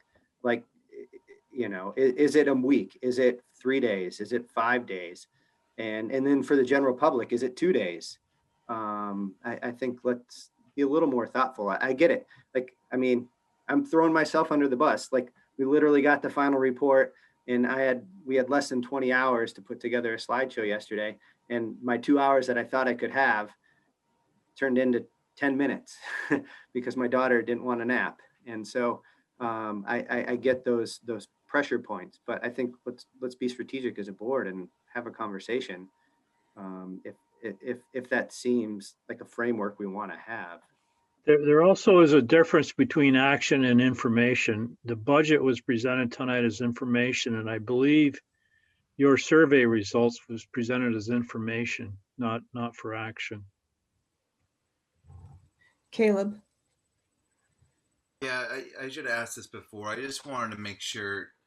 So when I'm reviewing this weekend, the budget presentation, the district-wide rate that's projected in there of 1.72 something after the 2-cent adjustment, that incorporates the December 1st letter projections for the the statewide so that projects some state projections onto our local spending. And okay, great, because I just I know that we would need a official signal that might be changing in light of revenue changes since December 1st, frankly. But if something like that would come to pass, while it wouldn't affect this budget development, it would affect that math, right? If something changed at the state level. And for what it's worth, I think the tax rate routinely changes after we've adopted a budget and it moves forward. Right. Right. Okay. So I'm sorry. I just want to get us back to the survey because we're kind of going back into the meeting. Ready? Next question? Or are we still discussing? Caleb's, Dave, is it about the survey? Well, just in the sense that, I was reprimanded for not allowing 3 days for answers to questions I pose. So that means I have to develop questions about the budget before the weekend, right? I mean, Friday, Monday, Tuesday gives so I have to pose my questions tomorrow, right? No, you can pose your questions on Tuesday at the meeting. And everybody can hear the answer and participate in if it may stir something that they need more information in the group discussion.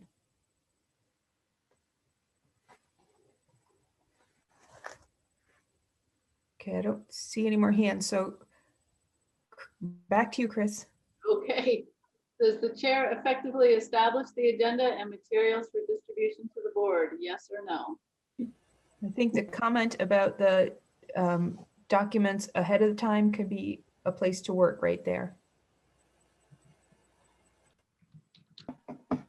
But there was an agenda established and it was worked off from. Got it. Is the chair effective in fostering a professional culture regarding fair and open deliberation, full participation of all members, and ensuring the integrity of the board process? Yes or no? Yes, I would also just note the conversation at last night's meeting regarding the letter that was written in the Addison Independent and the conversation surrounding that.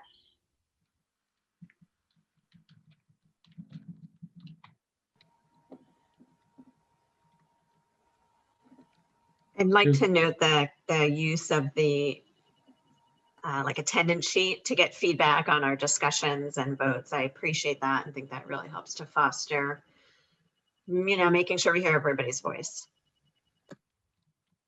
On the Front Porch Forum today, there was a letter under Patrick's name and signed at the bottom of the letter from the board. So, my constituents think that Patrick's running the board and we're just rubber stampers and why do we even bother? Messages from the board should go out under the board chair's name. Krista. Can I just speak to that? Sure. That in particular. So I think we are trying to use Front Porch Forum to reach all 5 towns at one time with a unified message on certain factual things like go to the website for this FAQ, or here's the link to a survey. So when we use the MAUSD account, if we spell out that it's a message from the board, the hope is that it makes it clear that it's not a message from the superintendent. So that's why some of the communications are going out that way. I haven't heard that being a point of confusion from anybody. And It my does look end. like it's from Patrick because it's Patrick's account. Mm-hmm. It's like when Yeah. I post a Heading says report- message when I from- post a Front Porch Forum, it looks like it's from Alice because she's the one that made the account. So Mm-hmm. Right, and this was purely informational.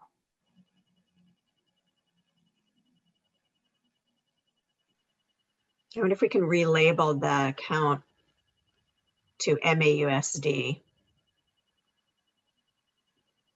Each and every board member, including the chair, can have a 5-town account. So the chair could have a 5-town account, publish messages from the school board on the 5-town account under her name, as could you. I think there's a cost to that. Well, we're getting off the survey subject here. But there are some things for future discussion, probably. Just a few. Chris, back to you. Other feedback for the chair? I had one comment, and Don, I don't really, doesn't matter if you really adopt this or not, but it seems like most of the motions, by and large, are mostly approved or they're approved by a large majority. And it might be quicker if you asked who's against first and simply count the against, and then you wouldn't need to necessarily count the yeses. Okay. It just might be faster. Okay.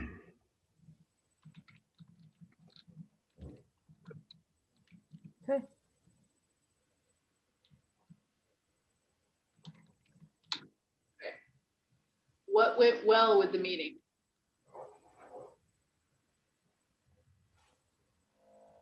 Presentation.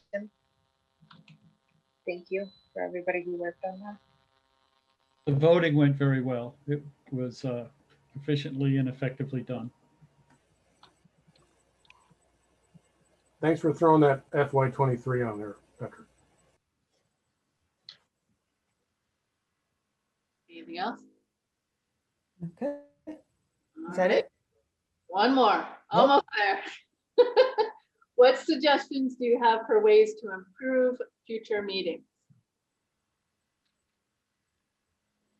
I think we finally decided to have more, right? That's something we talked about a lot when we had this question come up, so that's good.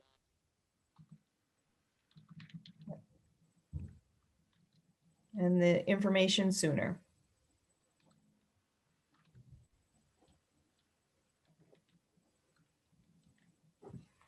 Okay. We're done. All right. Thank you, Chris. No problem. Okay. It's 9:17. Is there a motion to adjourn? So moved. Andrew, Second. Kevin? All right. Well, you can say this one. All in favor of adjourning, please say aye. Aye. Good night, everyone. Good night. All right. Thank you.